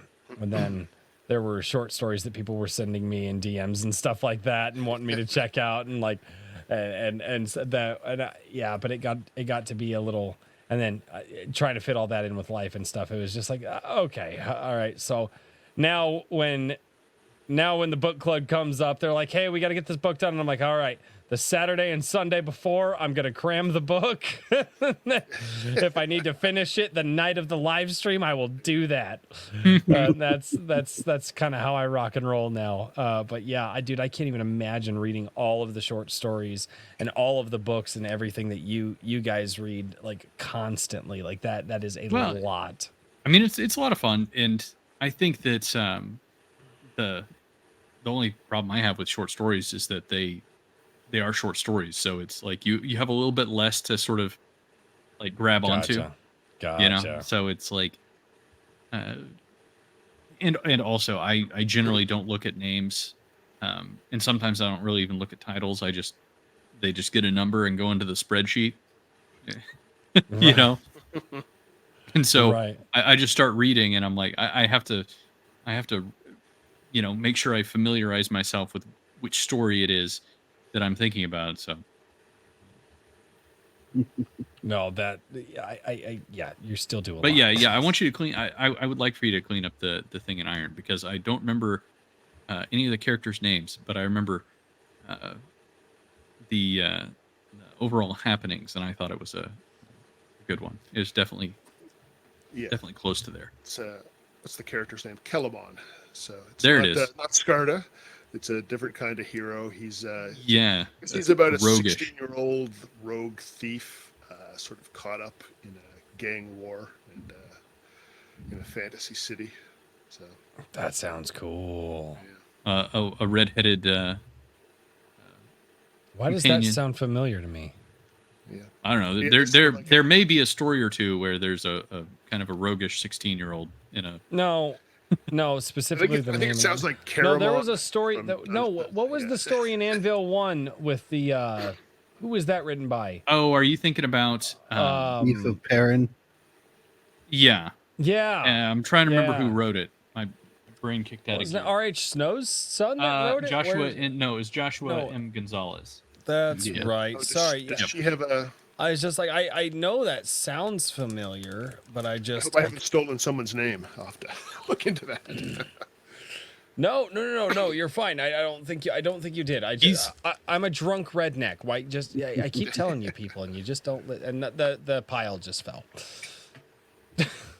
I'm trying to remember the name of the character with that one, but he returns in the 4th issue, so you'll be cool. Awesome. Oh no, this is not a good thing. My Master Chief is gonna fall. I screwed with stuff. It's not good. Talk amongst yourselves, gentlemen. I'm just fixing the background. It's fine. I gotta be careful with names, because sometimes I come up with something. I'm like, oh, great name. What's a great name? Oh, Cull would be a great name. Yeah, that's original. Wait. There's nothing. No such thing as originality. Yeah. There you go. That's what you call your next character. Just call him original. Like, Yeah, you can't get too obsessed with it, because someone has done whatever idea before, and unless you want to go down the rabbit hole of just having some kind of unpronounceable gibberish name. Oh yeah, I studiously avoided having that. Gulzagar with the dash was the craziest name I had in my book, and I questioned that one during our session. No, I definitely want them all pronounceable without looking up things in the dictionary. I'm going to be 100% honest. That's what I call the fantasy fucking names. And you'll hear me say it on Comic Shop Wednesday all the time. Like, I'll be reading, and then there's just a name, and I'm like, how the hell do you even say that?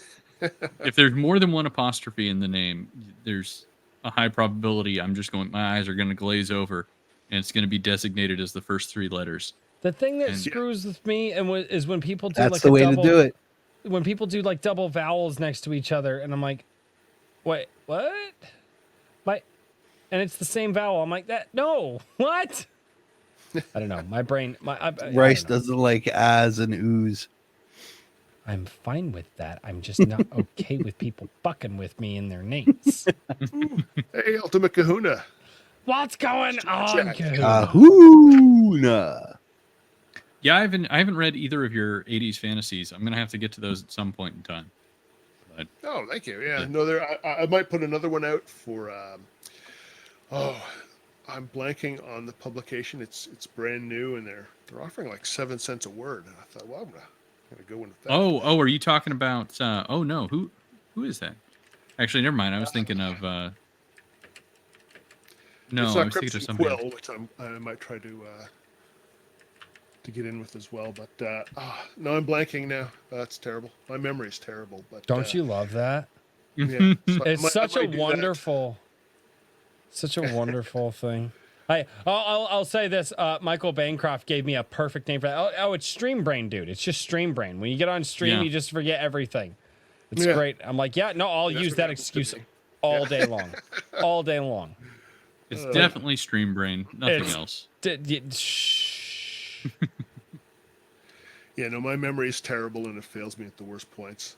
I had a stream with Brothers Crin, and Mm-hmm. it was like, well, talk about this Conan story or that Conan story. I'm like, oh, they've all muddled together, man.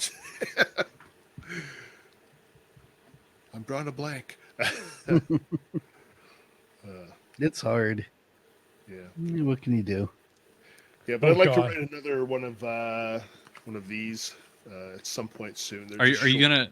gonna collect those into like a Yeah, at some point larger maybe I'll set? get 5 of them together, and then I'll get actual, because this is, I don't know, this is my art. I'm not really happy with it, but I'll get. Oh, that's your pro art? artist What? to do.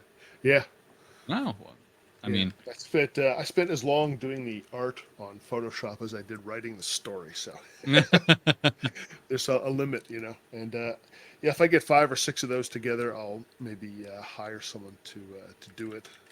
yeah. I tell you what, I've been thinking about trying to get some like really proper, like pocket-sized novellas made, just really small books, just to see if people are interested in the form factor there. But I'm pretty sure like Amazon would absolutely like they would scream if you tried to make a book in a small form factor. They like big books. They would much rather have a like I 3 sheets don't. of paper. Well, these, Yeah, I think these are all I 5 don't by know 8s. that they do It's anything the that smallest small. size. So Hmm I like Rob Rhymes' books. Yeah, Yeah. his is I think the smallest that you can get. Yeah, And even then, that's I don't know. I mean, Well, and his design behind this, talking with Rob when we had him on the show, he wanted something that you could take and damn near fit into your back pocket. mhm. So that way you could keep it with you. And I think that is a fantastic idea. I mean, if he could have gone, smaller with it, I think he probably would have, but this was Yeah. the smallest he was able to. yep. That's like the ideology of the old pulps, something you could literally stick in your back pocket and pull it out when hmm you're on the bus or whatever it is, and read. So, yeah, I wish Amazon had smaller sizes, but alas, Right. yeah. Oh, I mean, it do be like that sometimes. So, well, I know. I've got to. Oh, hey, hello, Salted Snowflake. What up? Over in the Rumble chat. I know, Richard. It's drawing near his bedtime. Yes. Well, and actually, I used to like to give him crap for that, and then just as this Anvil stuff has ramped up, I somewhat feel sorry that we have him here on Friday nights. I'm like, he could be asleep. No, it's just that the thing that I have is like, yeah, I don't fall asleep. I can't fall asleep immediately after streams, no matter how hard I try. And Yep. I've been trying to like, be a good boy and go to bed at 10:30 so that I can wake up and keep going on things. But Oh, dude. yeah, if I don't, I get it. yeah, if I get my routine off, I'm like an old man. I need my dinner at 4 p.m. Yeah, Dude, that's obviously if I'm going to be staying up really late, and I've got to be able to make sure that I hit that early bird special and so on and so forth, and get up Actually- early so I can scream at the kids at the bus stop if they, walk on my part of the sidewalk. Important stuff. Dude, I want to be an old man and just yell at all the kids making too much noise down the street. It'll probably be illegal by the time we're old men, but yeah, that's fucking fine. They can. Yeah, I'll go to jail. It's fine. No, as far as like when you get off stream though, like the wind down period, that's a real thing. That is like you get off stream. Like every time I get off stream, Comic Shop Wednesday or Iron Age Nights or hell, even just when I'm streaming video games with my wife, like it's a 30-minute to hour long wind down. Like, and it's just, and I would like it to be 10 minutes, but there's sometimes you just can't. You're ramped up. That's also why that's why I've gone boring on the whole drinking thing as well. It's like, even if it's just a little bit, it like gives me brain fog the next day. I just don't quite sleep as well or something. I either need to get some practice in. I need to get some lightweight. Yeah, exactly. Become a drunk redneck like me. It'll be fine. No, dude, I totally get it, man. But before you sign off, dude, tell us what you do, where you can find you, and what you got going on where you can find you. Yeah, I wasn't giving him a hard time. He's being nice. Well, I will.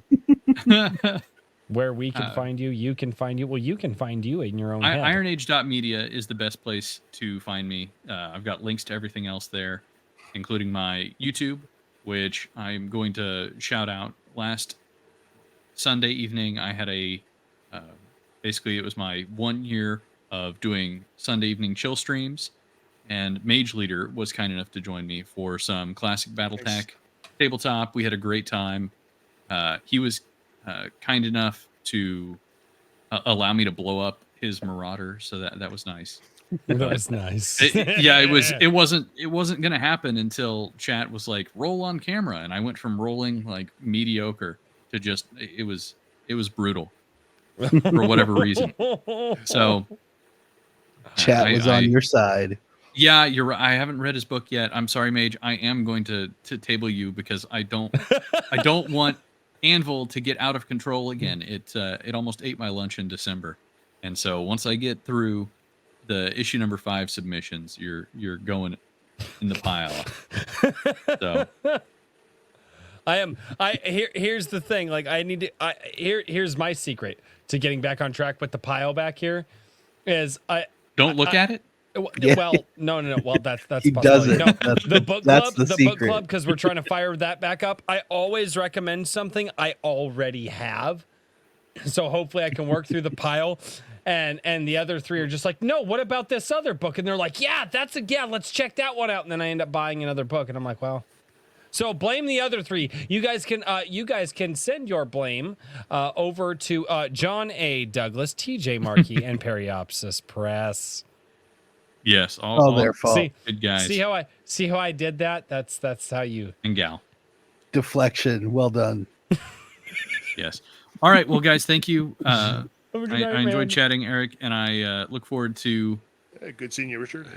I look forward to seeing more from you. And I was gonna say I was gonna try and read Weird of the Skull Totem before we talk to you, but since we bumped you up, that didn't happen. So now I'm gonna have to put Mage Leader on there. But once I get through that, you're already there. You're downloaded.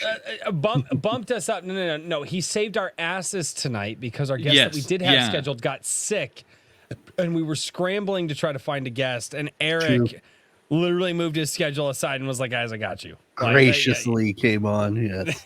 Yes. No, but I fucking say also, that because Eric it's hard to schedule people last minute. Like, people have lives and jobs and families and shit. Like, the fact you're more interesting than work, so. Oh, joy! We crossed the lowest threshold. Thank you. Ladies and gentlemen, welcome to Iron Age Nights. We're more interesting than your day job. Yeah. There you go. There you go. That's our new motto. That's all right, guys. Good night, Richard. Well, I'm going to head out. Everybody have a good night. AnvilMagazine.com, Iron Media, and check out Eric Wagg's YouTube if he doesn't talk about it more, because he does some good reviews and my YouTube. Yep. Oh yeah, you have a YouTube. I forgot about. Oh YouTube. Oh yeah. Oh god. We're awesome hosts. We do the utmost of research on our guests, all of our guests, before we have them on. That surprise face that I do, like, oh wow, you did this thing. No, I already knew that. That's just for the camera. Oh, dude, man, we covered a lot of ground. God, I see the chat giving me, and people started sending in money to give me shit. That's. Yes. Sorry, I haven't been really paying attention to chat because I have to just focus on one thing. If there was you're a good. bear over here, I wouldn't. Dude, yeah, I love need the chat, but I don't pay attention to the chat either. Oh, yeah, that's awesome. Yeah, I do. I need a third monitor is my problem because I have a lot going on this screen. So, okay. Daniel does research. Royce just wings it. No, Daniel has the benefit of working with like 75% of the people that we have on this show and has already proofread, edited, and sent out the edited versions of their books to them before we have them on the show. Usually, yeah. 75% might be a little gracious, but it happens more often than you guys would think. There are people I didn't know he was working with until the night of the show, and I'm like, we're on episode 69. Giggity. Yep. I think there have been probably about 12 guests that I haven't directly worked with. Yeah, so And those 12 pretty guests close. that he hasn't directly worked with, he works with them now. Some of them. Some of them, yeah, like at least 6. Yeah. Like now, yeah, we're talking about pre-show. He pre-show he didn't work with them. After the show, he did. Yeah. So yeah, Iron Age Nights bringing people together. Oh, good Lord. Eric, It's fun. what man. more do you want to tell us about what you got going on before we get to super chats? Yeah, I think he we needs to covered it all, talk up weird a little bit more. Yeah, he probably should. It's a new Oh yeah, girl. let's talk about. I need an elevator pitch. Weird Mhm. is No follows elevator pitch. Scarlet- Elevator pitches are 1 minute. We've got a show to do. whole Talk show. long. Yeah. Yeah, it follows Scarta's success at the end of Citadel of Seven Swords. Starts out with a small piracy adventure, and then things go downhill when they're shipwrecked. And it's an adventure of basically solving one problem to dig yourself into a bigger hole, and it just keeps getting worse and worse. It's sword and sorcery mixed with horror, and yeah, a lot of gruesome fun. Can you get any closer to your microphone or adjust the microphone closer to you? Sorry, Yeah. that was just a question. Yeah, how's that? That is much better. Yeah, I'm still working with this thing, so No, getting you're good. used to it. The way that I always do it is you do hang 10, and then that's about the farthest away that you want to be. If you just relax your hand, normal position, and you can touch your thumb to your lip, and then you can touch your pinky. But yeah, the hang 10, like the full hang 10, that's about as far away as you want to be. But yeah, that's microphone stuff. I want to talk about microphone stuff. But dude, I'm glad you like that SM58. I have to practically eat mine. Royce yells at me for not being able to be heard. Well, I made a whole video the other day, and I guess I don't know. Can you hear this? Is it crackling up now? I don't know Not if it's yet. crackling up. No. Anyway, Oh, wait, it's it kind of just is. there's this metal Oh, bit yeah. here, and when it touches it crackles like it's awful. So I recorded this entire video, and it's Oh. yeah. Not great. Well, you've got a double pop filter there. You've got the windscreen, which actually that has a built-in pop filter. That's the good thing about that one. But Yeah. anyway, sorry, microphone talk. Damn it, I'm not supposed to do that. People leave when I start talking about microphones. You should be within 6 inches of the microphone. Yeah, that's literally that's the There we hang go. 10, dude. There we go. Just don't yeah. eat it. Nope. Don't cup the mic. Depending on the microphone, you have to. Every microphone is different, but that's why I always recommend for anybody getting into microphones, the easiest and best microphones to get into are the 58 or the 57. Period, because they are the most forgiving microphone. This thing here is a $400 microphone, and there are people who will tell me, hold on. Let's get this guy going here. Hold on. We're going to switch some things. Nope, not that one. But I'm there are waiting people for who the tell me day. that this microphone actually sounds better than this microphone? Yeah, they both sound It does. good. You know. There are people, yeah, like it's $100 mic. You almost can't beat it. SM57. The 57's really good, man. The 57. Yeah, it's really good. Yeah. No, my wife has. She hasn't plugged it in yet, but it's like an $800 mic. She's trying to get into doing voice work, so she's going to set up a whole thing in a closet, and some That takes a lot of sound blocks and all kinds of things.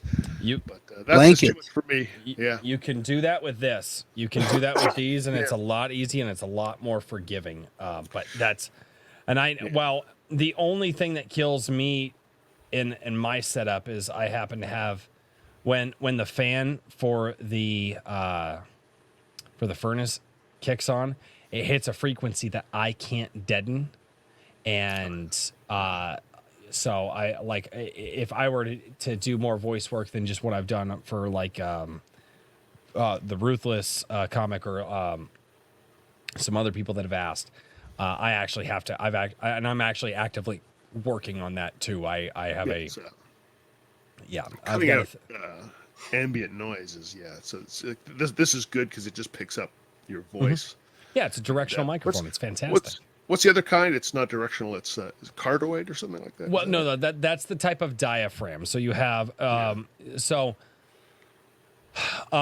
you've got your various different diaphragms, and there's 2 or 3 popular ones. The third one's like not almost existent though. But you've got your cardioid microphones. You have your condenser microphones. You have your directional and omnidirectional microphones, right? I would not recommend. And everybody says, oh, you're getting into voice work, you've got to find a condenser microphone. They're fucking stupid. I'm sorry. They're fucking stupid. They've never worked with microphones before in their fucking lives. They're morons. Shut up, Daniel. They just are. No, you find yourself a damn good We killed him. dynamic microphone. Dynamic microphone. Get yourself to a quiet room, and if you've got this,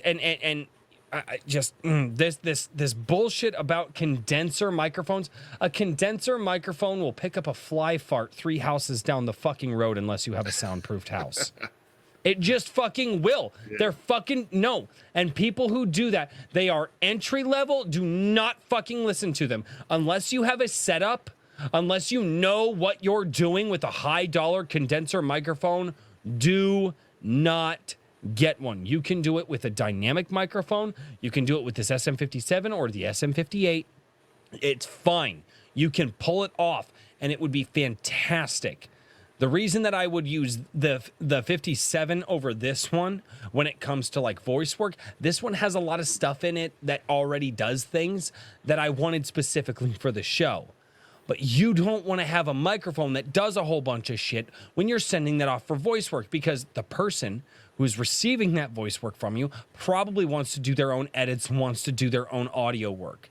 But yeah, the idea that you need expensive ass condenser microphones, they're wrong. Or even just condenser microphones to start off to begin with. No, you can do it with dynamic microphones. Again, the SM57, the SM58, the AKG, what is it? The AKG 150 something. AKG has a fantastic dynamic mic as well. God, I don't remember what that one is. If you wanted to step up a little more, you could get the Shure Beta 58. Like, there's a lot of options out there that are dynamic. They're fucking great for the voice, and as long as you mute the room enough, it's only going to pick up you and only you. It's going to be great. Sorry. Yeah. Oh no. I'm sorry. Damn it. Sorry. I was holding that in. All of this stuff interests me because it's all stepping out of my comfort zone and trying new things, which I think if you're an author, if you're a small author, you're pretty much running the whole business yourself. So you kind of have to get used to doing other things. You know what I mean? So yep. Got a mic. I'm just figuring out how to use editing software. Yeah, I just made a book trailer for Weird of the Skull Totem. It's pretty short, and it took me like 3 days to do, but it's just fun figuring it out. You know. No, good. and that's awesome, man. We're gonna do the rest of the show with the SM57 because I've been talking about it. And There we go. there we go. Does it sound horribly different? Probably. That's almost the same. thing. Definitely. Yeah. Excuse me. You're good. I use Audio Technica 2020. Good enough, but I like the Shure SM57. Yeah. No, the SM57 is great. It's great. It is a little brighter. Again, there's a lot of stuff going on with this microphone internally with chipsets and things like that. This is the Aston Stealth. I really like this microphone because of its voicing and some of the things they can pull off. But let's talk. Yeah. All right. I feel like I have derailed this conversation so damn much, and I apologize. Back to swords. Yes. Do it. Back What's to your sword. favorite sword?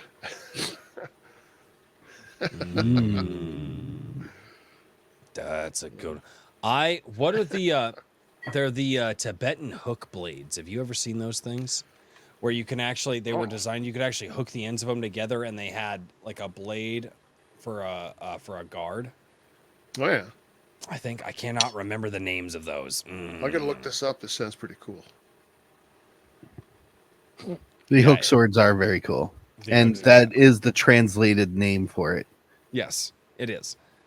So yeah, those are great.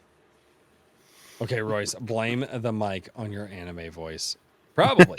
Actually, this was the microphone. This one's dead. I actually have no EQ, voicing, compression. Very little compression in this one. But yeah, this one I very what pisses me off is I wanted to upgrade my audio quality so damn bad, and everybody still likes the 57. Like I have actually thought about taking my $400 microphone and just putting it back in its box and just putting it away and just throwing the 57 up here, because a lot of people seem to like the 57 better. Damn it. Mm-hmm. Yeah. You can thumbs up super chats now. Yes, you can. Fucking get super chats. Yeah, no, the Tibetan I'm hooks. gonna like Herman's post here. Damn it. No, do not like the Hedge's post. Damn it. Hello, Hedge. Hi, Hedge. How are you doing? So I see how you guys are. What do you guys say we get over to the super chats? And Eric, I'm so glad that we were able to have you on tonight, man. Thank you for having me.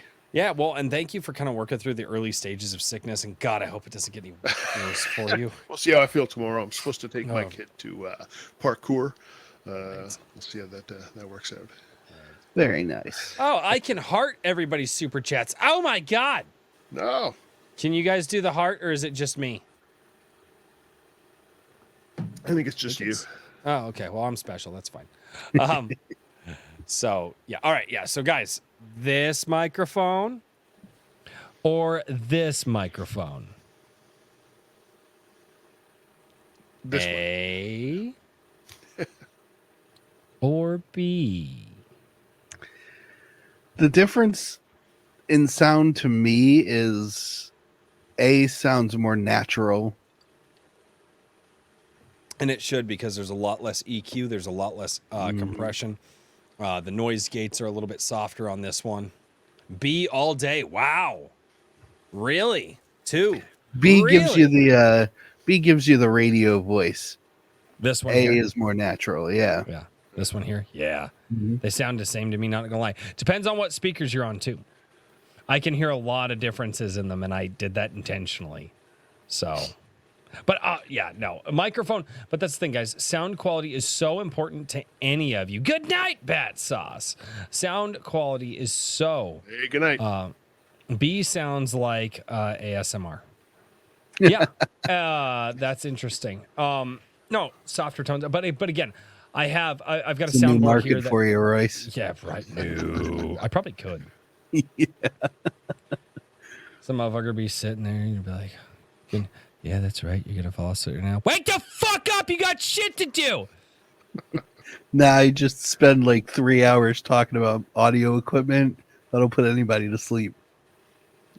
It's so interesting, dude. I spent over a decade of my life learning audio equipment. I'm surviving, having started as a hey, awesome, Ocean's Child. All right, guys, let's get over to some of these chats. We're going to start off with a few chats here that are not super chats.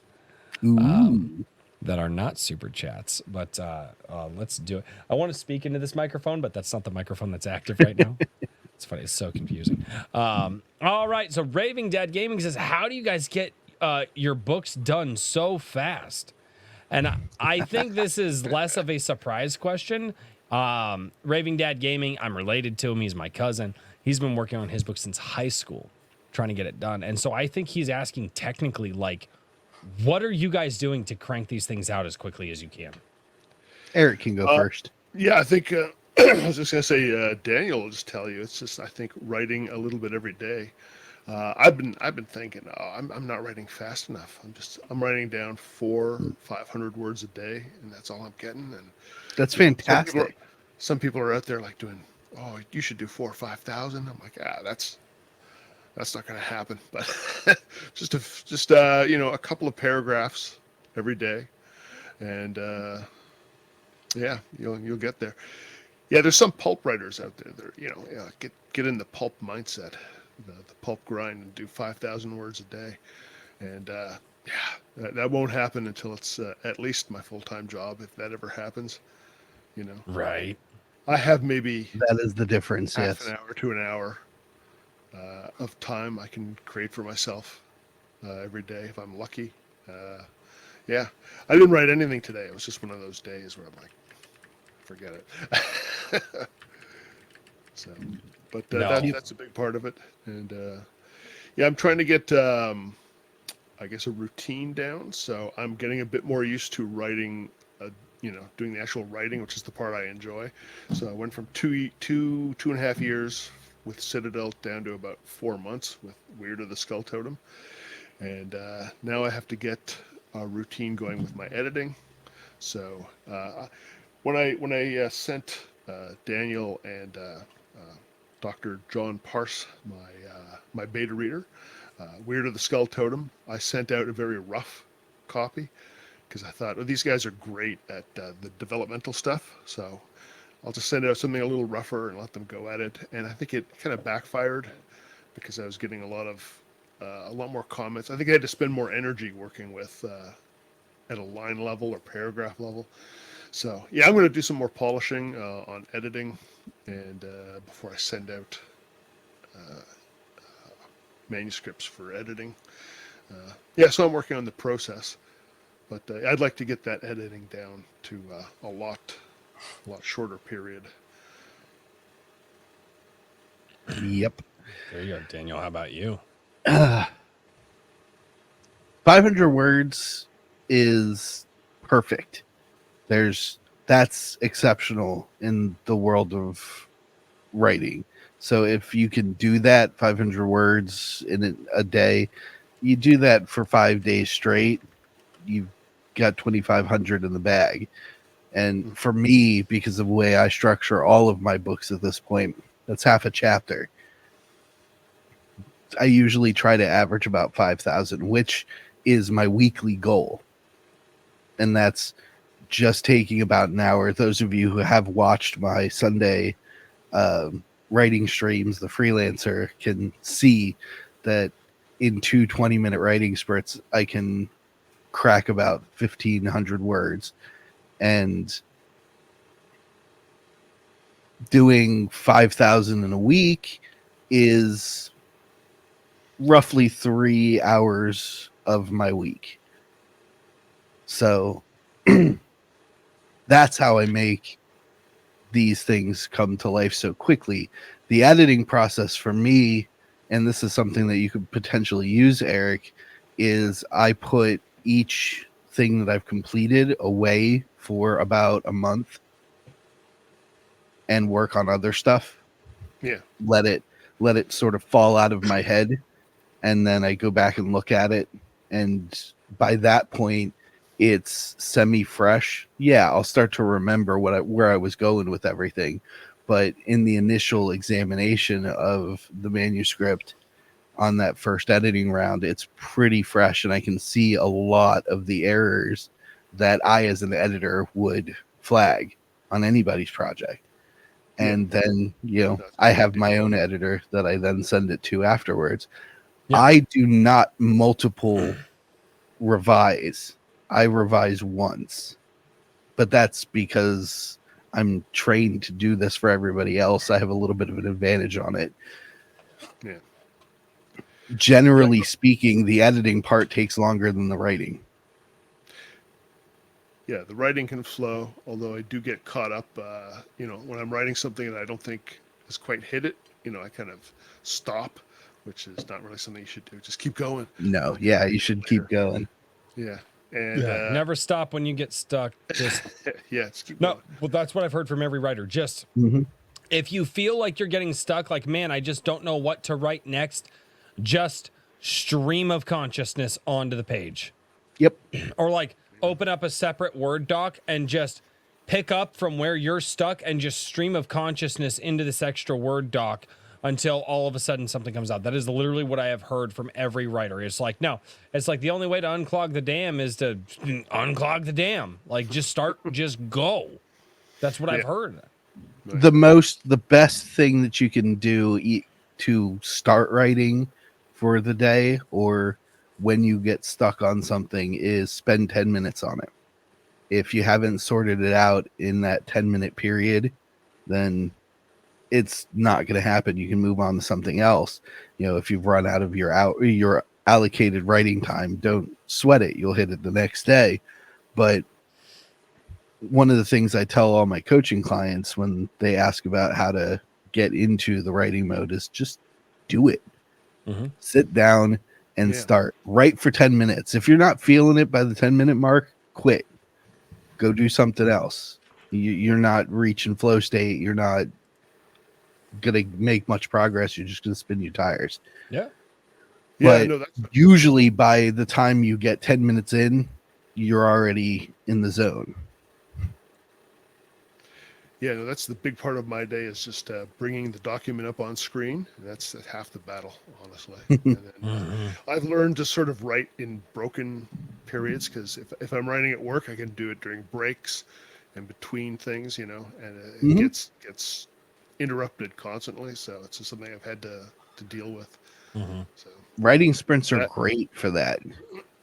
yeah. Oh yeah. Now, the editing thing, there will be an upcoming freelancer live stream where I go into that because it came up last Sunday and I've been rolling it around in my brain. So I know what I want to talk about. It's probably not going to be this week's discussion, but possibly next week's. There you go. Yeah, I just discovered this series you're working on. So I've watched one and I'd like to see this one coming up. It's fun. It's just a lot of music because literally it's 40 minutes of watching me type, but there's a joy to it. And I feel like those that watch it get an opportunity to be inspired and motivated to take that time with me. And that's why I wanted to do it. Yeah. Go ahead, Race. No, one of the things that I remember, like I said, when I started writing, a few years back, and but I don't type. I actually physically write, which I always remembered, like, wow, if I ever actually finish this thing, I'm actually going to have to type all the thing out. But that's one of the things that I like to do is actually physically picking up a pen or a pencil, and I like to write in pencil. But writing it down, because sitting in front of a screen for me is just a nightmare if I want to do anything creative. I never wrote any of my songs that I did back in the day. I never put any of those neat. On what? Open that up again. Mine? Yeah, open it up again and show it to the camera. It's not that. Does anybody else see that? Or is it just me? His camera darkens whenever he opens the notebook. Yeah. Oh no. Yeah, that's my camera. That's the Logitech Brio. Yeah. And that's actually it's the auto white lighting. Yeah. And so if I have it's just so cool. So if I actually tilt it and the lights from my LEDs that I have, yeah. Yeah. But That's yeah, awesome. that's Oh, yeah. my physical like. But that was the thing for me is I absolutely detest I'm a typing little on a drunk, computer. amused by things. Oh, yeah. I absolutely detest typing on a computer. I fucking hate it. It's fucking annoying. Even when Daniel knows. You guys know in the Gilded, I voice to text everything. I hate physical. He But if I does. can It's sit fucking down annoying. and I can write. No, it's called writing, not print. It's called writing. Everybody calls it cursive now. It's writing. But Yes. but no, but that was the thing for me is because I could sit down and yes, it takes longer. It does take longer to physically write it on the page.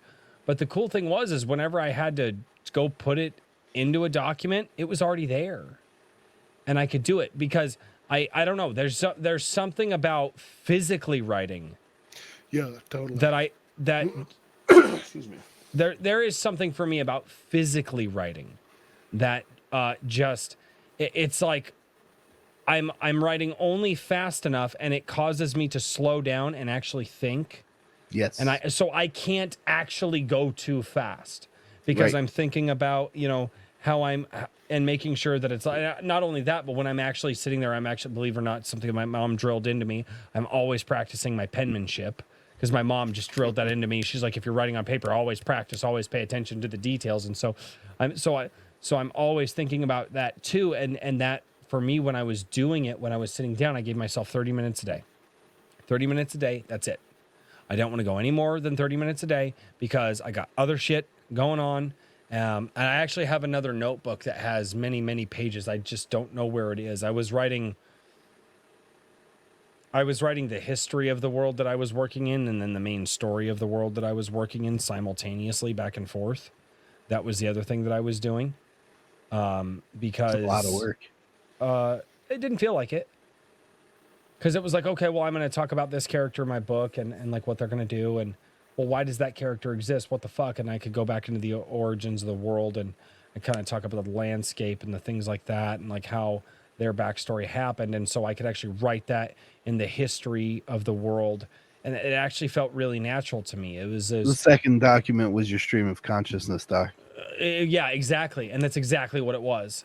And so if there were any questions that I had about, oh shit, did I write myself into a corner? Well, no, I didn't because I had it all over here. And I actually, Yep. believe it or not, I have actually no fucking idea where that second document is.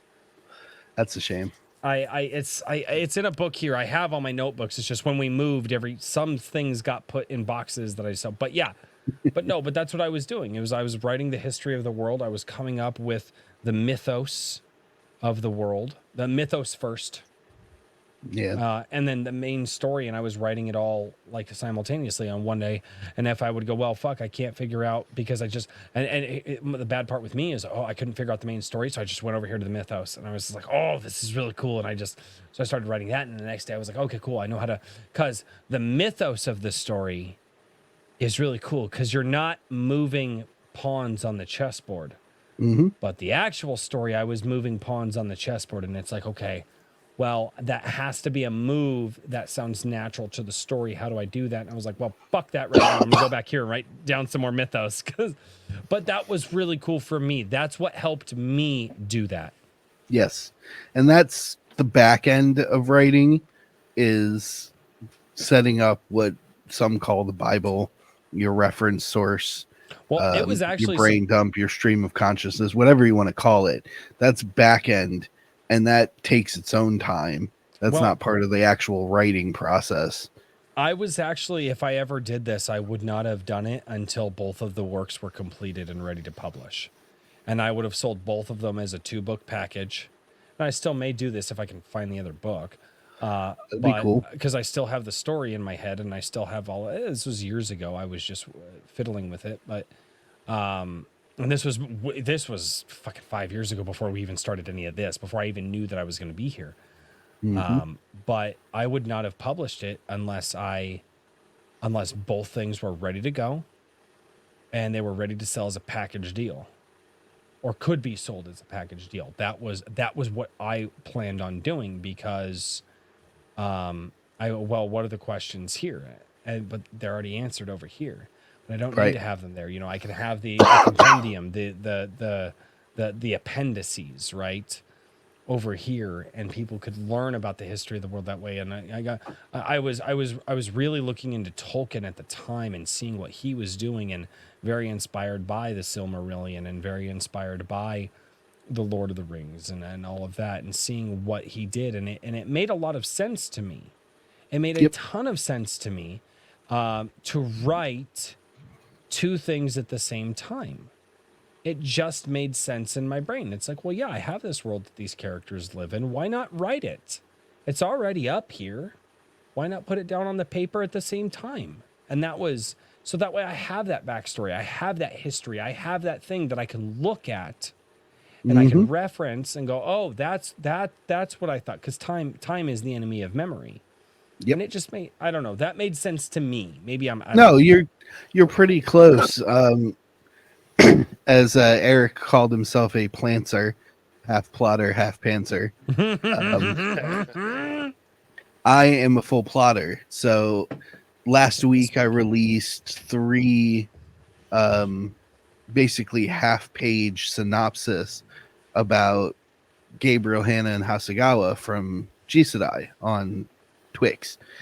Those half-page synopsis are abridged bits of lore from a 75-page document that I have, which is my reference dump. And that was written before I even started writing the first book. I had planned all of this information out by brain dumping all these concepts and character ideas, and things changed between when I started and ended and streamlined. But that took me, those 75 pages took me about a month to create before I even started writing the first book. Yeah. And those things gave me the opportunity to create my outline system. And my outline system is what makes the writing so fast and efficient, is that every day when I go to sit down with the document, I don't have to reread the previous chapter or reread from chapter 1 when I'm on chapter 12, or, sometimes further if it's a longer book. All I have to do is reference the outline, which is based on that brain dump document full of lore information. And I do 4 bullet points per chapter. That's 4 main things that need to happen before the end of that chapter is done, and part of the overall plot. Everything in between is flow state. It's I'm living in the moment of the scene that I'm writing and describing it to the reader through text. But without that outline, I would probably be half as efficient when I sit down to write.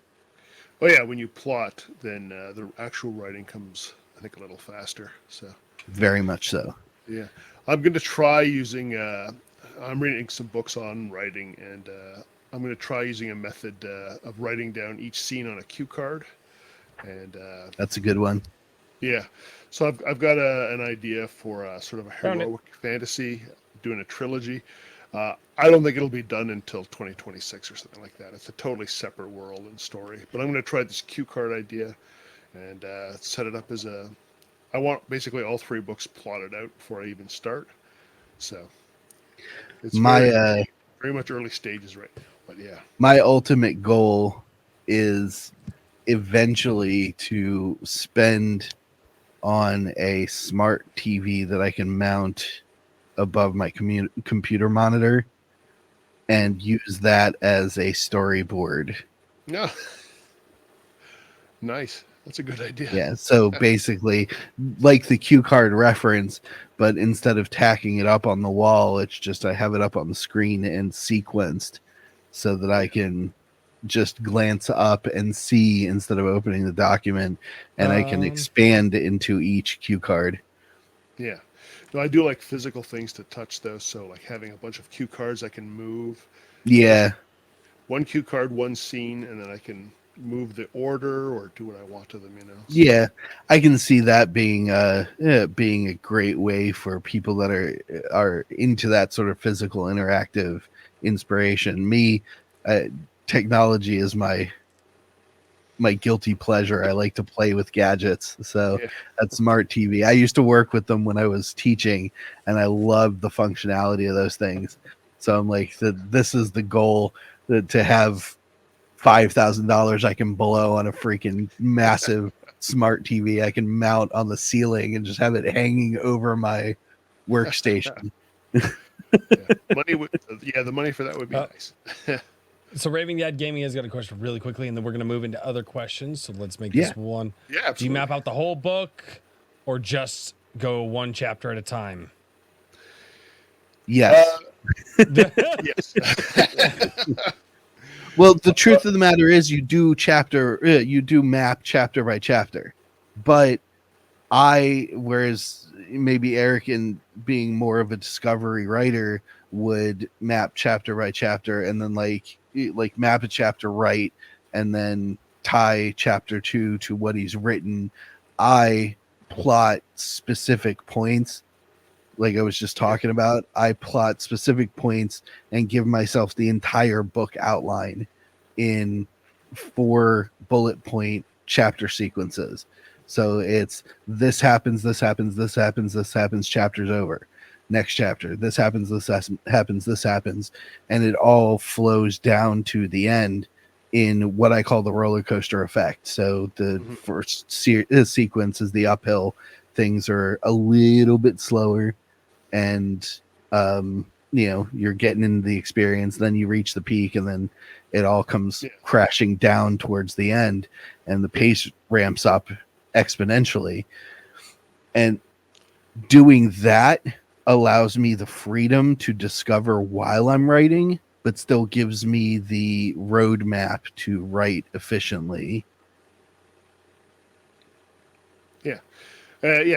Well, similar for myself. I just, like I said, I have maybe 8 to 12 bullet points for the book, and that just gives me the greater outline. And then I just start writing. I want to keep chapters to about 3,000 words. Don't want to go too big. So when I get to that point, I start thinking maybe some, some story element to cut it off and move to the next chapter. And as I go, I leave notes for myself at the bottom of the document, and I can I've move seen those those. into the next document for the next chapter. And if it gets too big, I think, well, I'm going to have to just chop this up into 2. It's fairly crude, I suppose, but I Ain't broke, don't fix it. and like I said, I'm not again, stuff I toyed around with in the past, but it is something I still do for my YouTube videos to this day. My bullet points were never on paper. My bullet points were, I had a good idea of where I wanted to go, but it was, I wanted to talk. Like, I'd talk to my wife and I'd tell her like where I wanted to go, because I'm a verbal person. And so for me, that helped, talking to somebody just before I sat down to write the thing for the night. To bullet Always point, helps. like that really helped. Oh, because that invigorated me, because somebody wanted to listen, and my wife, she would listen to me. But so I would do stuff like that just as a quick, and I still do it with my YouTube videos, believe it or not, like because I don't script them. And my wife, she'll sit there and she'll listen to me, and it really it really helps me verbally. That's the other thing too. And the only reason I offer that is not because I'm authoring a book right now. I don't know. I might start writing again. Who knows? It was just something I did for a short time, but I would say don't write off the unconventional techniques, because I do things very unconventionally, but they work for me. Yes. Because that's just me, and I'm fucking weird. And never discount yourself as being fucking not weird. Like, you might be weird in your own way, and you may have a process that just does not make sense to somebody else. But don't write that process off, because if it's the most efficient way for you to get something done, then it's the thing that you should be doing. Yeah. Well, you bring up an important point, because when you're speaking or listening or writing textually, those are all using different parts of your brain. So Correct. some people like more verbal, some people like to go more textually, and for instance, when I'm editing, one of the edits I do is a listen edit, and I just get Microsoft Word to speak out to me. It's a terrible voice, but I've gotten used to it, and I catch so much going on just listening to what's going on, and I think, okay, this sentence did not work. I gotta redo this. Yeah. So yeah. Yep, you can hear it. Yeah. Everly Music says, "What does scarred mean?" It's just a cool name. There you go. That's it. I love it. It Doesn't need to be anything more than that. Doesn't. Yeah. Well, when I come up with names, it's I find real world names, sort of like Robert E. Howard did, and then I go a step beyond and I just rearrange names and take bits out or change vowels till I get something that sounds right. So. Yep. Fucking fantasy names. Yep. Mm-hmm. Fucking fantasy Made it names. up. I made it up. I know people that made fantasy names out of their children's names, and I was like, I knew people. They would name their kids like normal people names, but the spelling was so fucked up, and they were like, no, because we wanted it to be unique. I was like, then why didn't you name them something unique? Mm-hmm. Why did you literally make their life hell? Oh, yeah. Blame the late 90s, early 2000s basic bitch trend of naming children Nevea. Dude, we That's almost such a Gen X we thing, I think. That's, almost It's heaven backwards. It's so neat. we almost named our oldest Isabella because I love the name. But then I think Twilight was popular at the time. And we looked up the most popular. Isabella was the most popular fucking name for like 5 fucking. We're like, we're not naming our daughter. We're not doing it. We're not. No. All right. The Ultimate Kahuna for $2 says, "All hail Eric the Barbarian." Woo! Best 80s fantasy. There you go, man. Oh, thank you. Truth. Ultimate Kahuna. Yeah. Mage Leader for $5. If you can't handle apostrophes, steer clear of Lovecraft. Finglue, I don't know, McGlorfin motherfucker, Cthulhu, I know that one. Rayleigh, Waganaga, dude, you guys are gonna make me say some racist shit. That's what that is. That's some racist shit that you're trying to get me. What the hell? Or you'll summon something. Yeah, I'm gonna summon a racist. Lovecraft. That's what I'm gonna summon. That's a racist summoning rich. I don't even know what that is, but it's gonna get me banned on YouTube. Yeah. Lovecraft's Elder Speak. Yeah, he was a little weird, but dude, a little weird. I've heard some breakdowns on him before, and I was like, oh yeah, he sounds interesting. Maybe I'll. And then I heard some breakdowns, and I was like, yeah, you know what? I'm good. Like, I thought Poe was a little weird, but I liked the weird that Poe was. I'm steering clear. Yeah.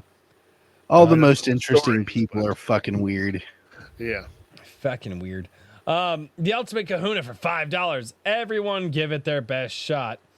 It's a fairly well-known Hawaiian word. Do your best.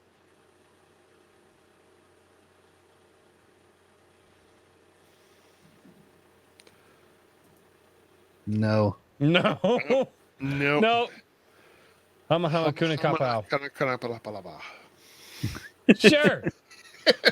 Maji-chan for $2.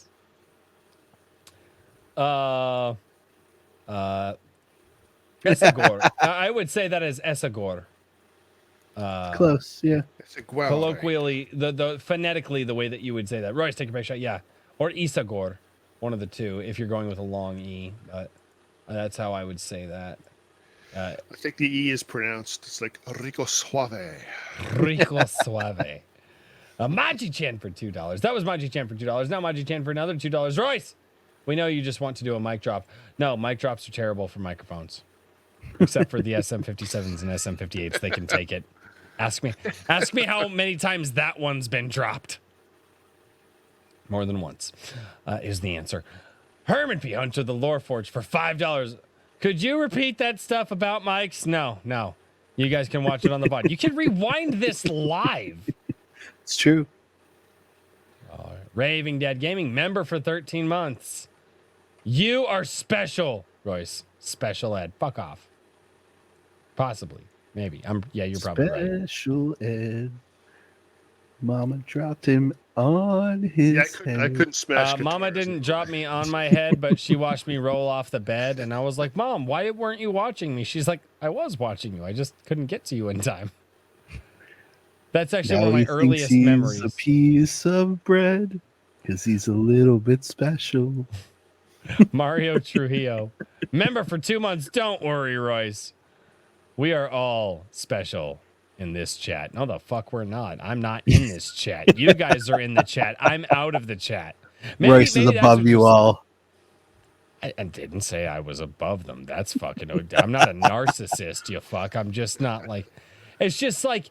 You just like, you know, when you go to a party and you're just like, oh, I'm just not going to stand in that corner over there with those people. Like, that's all I'm saying.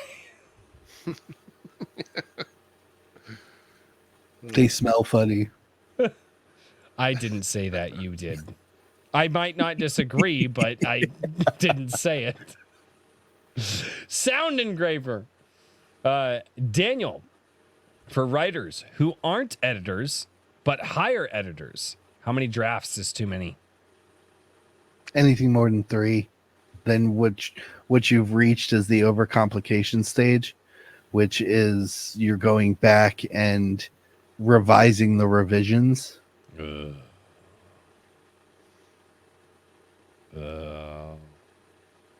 sounds like a nightmare. It is. I don't know. Yeah, I've actually They done call that it with a hell of a songs before. 1,000 cuts. I've done that with songs before, and yeah, usually, actually, wow, I never actually thought about that, but yeah, if it was over 3 revisions of a song, like there were songs that we did like 5 or 10 revisions on it, we should have just scrapped them, and we finally did. Mm-hmm. Yeah, wow.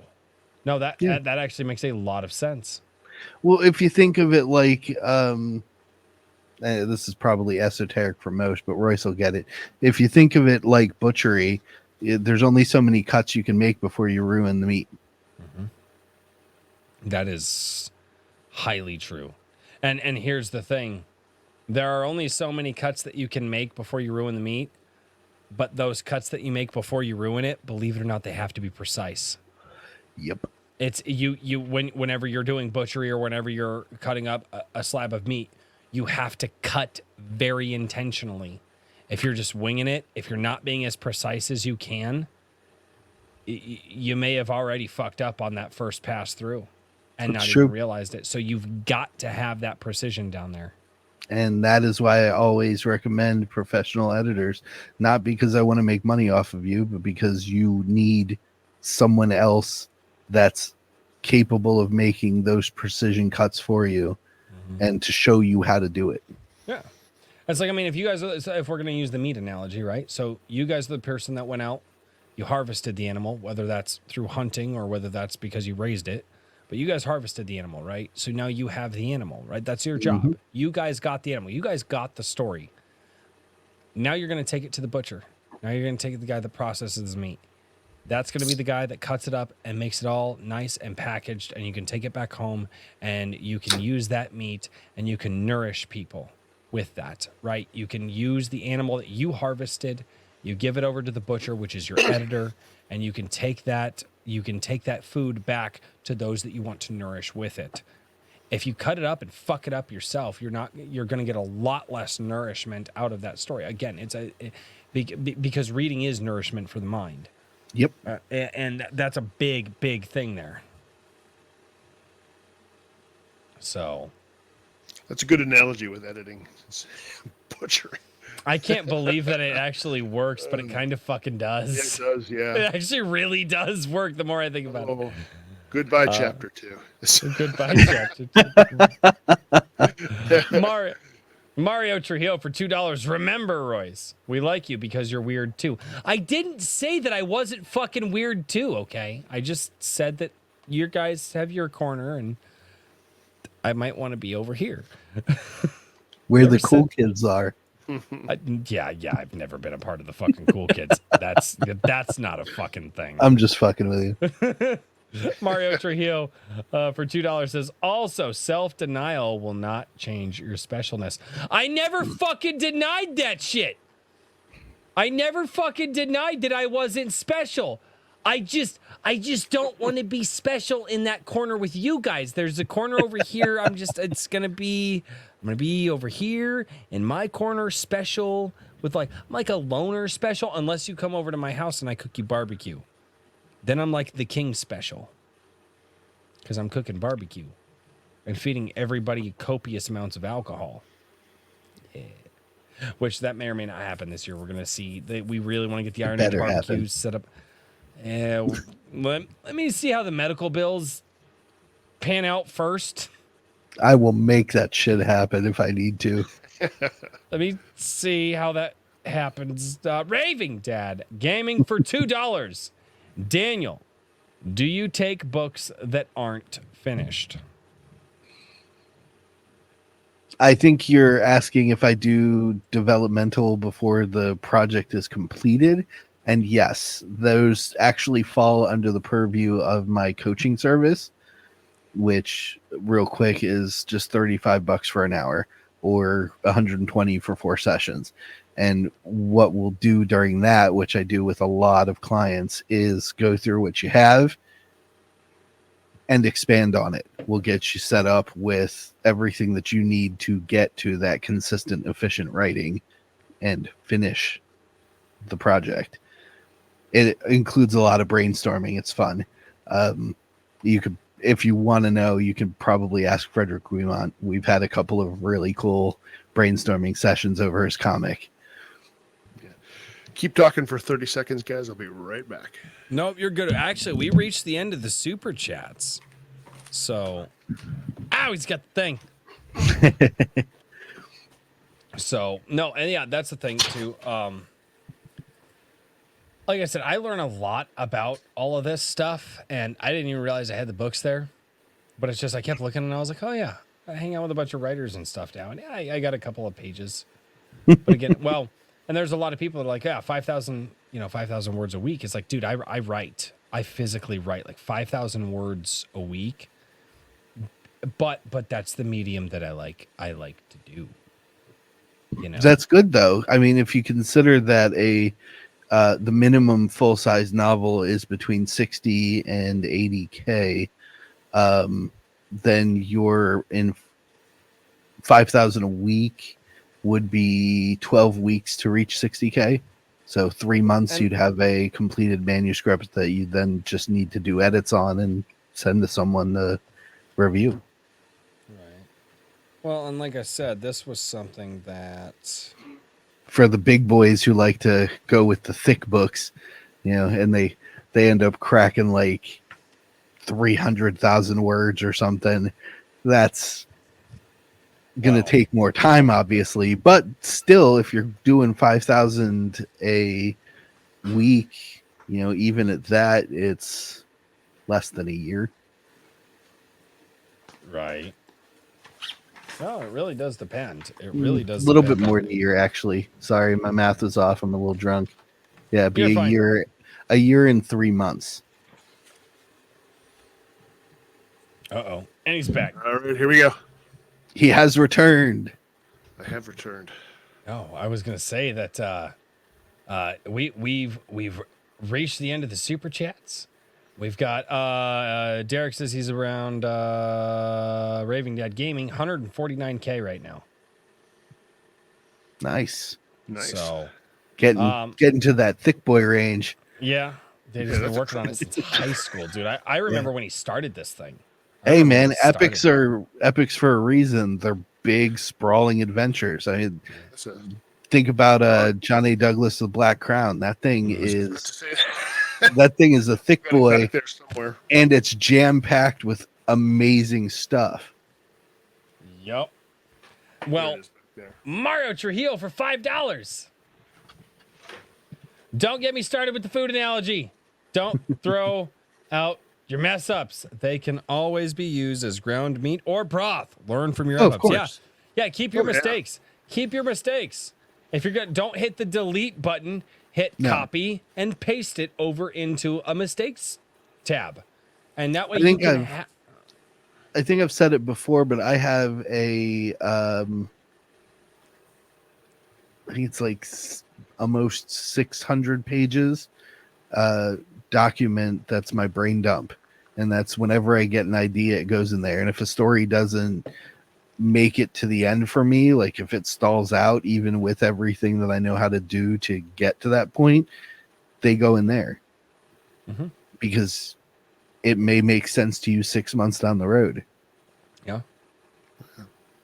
Maybe a story that I talk with Daniel about and actually tell him about this world that I have. And because every time I talk with Daniel about this shit, I'm like, ooh, maybe I could do this thing. Probably not. I'm a fucking drunk redneck. Nobody would want to read a story by me. That moment you have is what always happens in coaching calls. Maybe I could do that. And then we just talk about it like, yeah, I could definitely do that. And I'm like, go. Here's the thing, dude, I'm a songwriter. I already know that I fucking can do it. It's just whether or not I want to set the time aside. And right now, no. That's true. But I do like to talk about it, but we'll do that offline. Ladies and gentlemen, this has been episode 69. Giggity. With Giggity 69. Oh, God. With Eric Wag. You guys have to go over to wagbooks.com and check him out. You know what? Instead of me signing off for you, Eric, why don't you tell us who you are, what you do, how you do, and where to find you? I'm Eric Wag. I love swords and hate sorcery. Check me out on wagbooks.com. My books are up on Amazon. I'm going to pull them out again. Here we go. Citadel of Seven Swords, Weird, and some books about a guy with a sword and a muscle car, or an axe and a muscle car. Yes, axe and a muscle car. Yeah. You must ask you some questions. See, always ask the questions. Always, never not. Well, Mr. Daniel P. Riley, who are you? What do you do? How do you do? Where do we find you? I am Daniel P. Riley of whimsyland.org, literary coaching and services. You can find me on the Twix at Mr. D.P. Riley. And you can find all of my stuff on whimsyland.org. And I encourage you, if you are a creator, to come create with me on Sundays at 3 p.m. Eastern on my freelancer YouTube show. What I call IAK Sunday now, because Royce does Sunday coffee. I do the freelancer in the afternoon, and then you can chill with Richard at the end of the day. Yep. And that's actually a great way to say, yeah, I do Sunday coffee. I read all your comments. Daniel's going to walk you through some coaching, and you guys can do some gaming in a chill stream with Richard at night on IAK Sunday. We really need to get some fucking branding for that. Like, maybe we should do an outro video. I know. We should do an outro video. That would be great. Oh, my God. Ladies and gentlemen, thank you all so much for being here on IAK Iron Age Nights. Oh, wait, shit. Yeah. Hey, by the way, my name is Royce. I'm a Drink with Crazy. Well, the channel's a Drink with Crazy. You know what I'm saying. He's drunk. It's fine. Oh, no, I'm not even fucking close. I'm just having a really fun time. That's the problem. Royce is drunk, and I'm like, no, this is just me having fun. Because, you know, I can do that.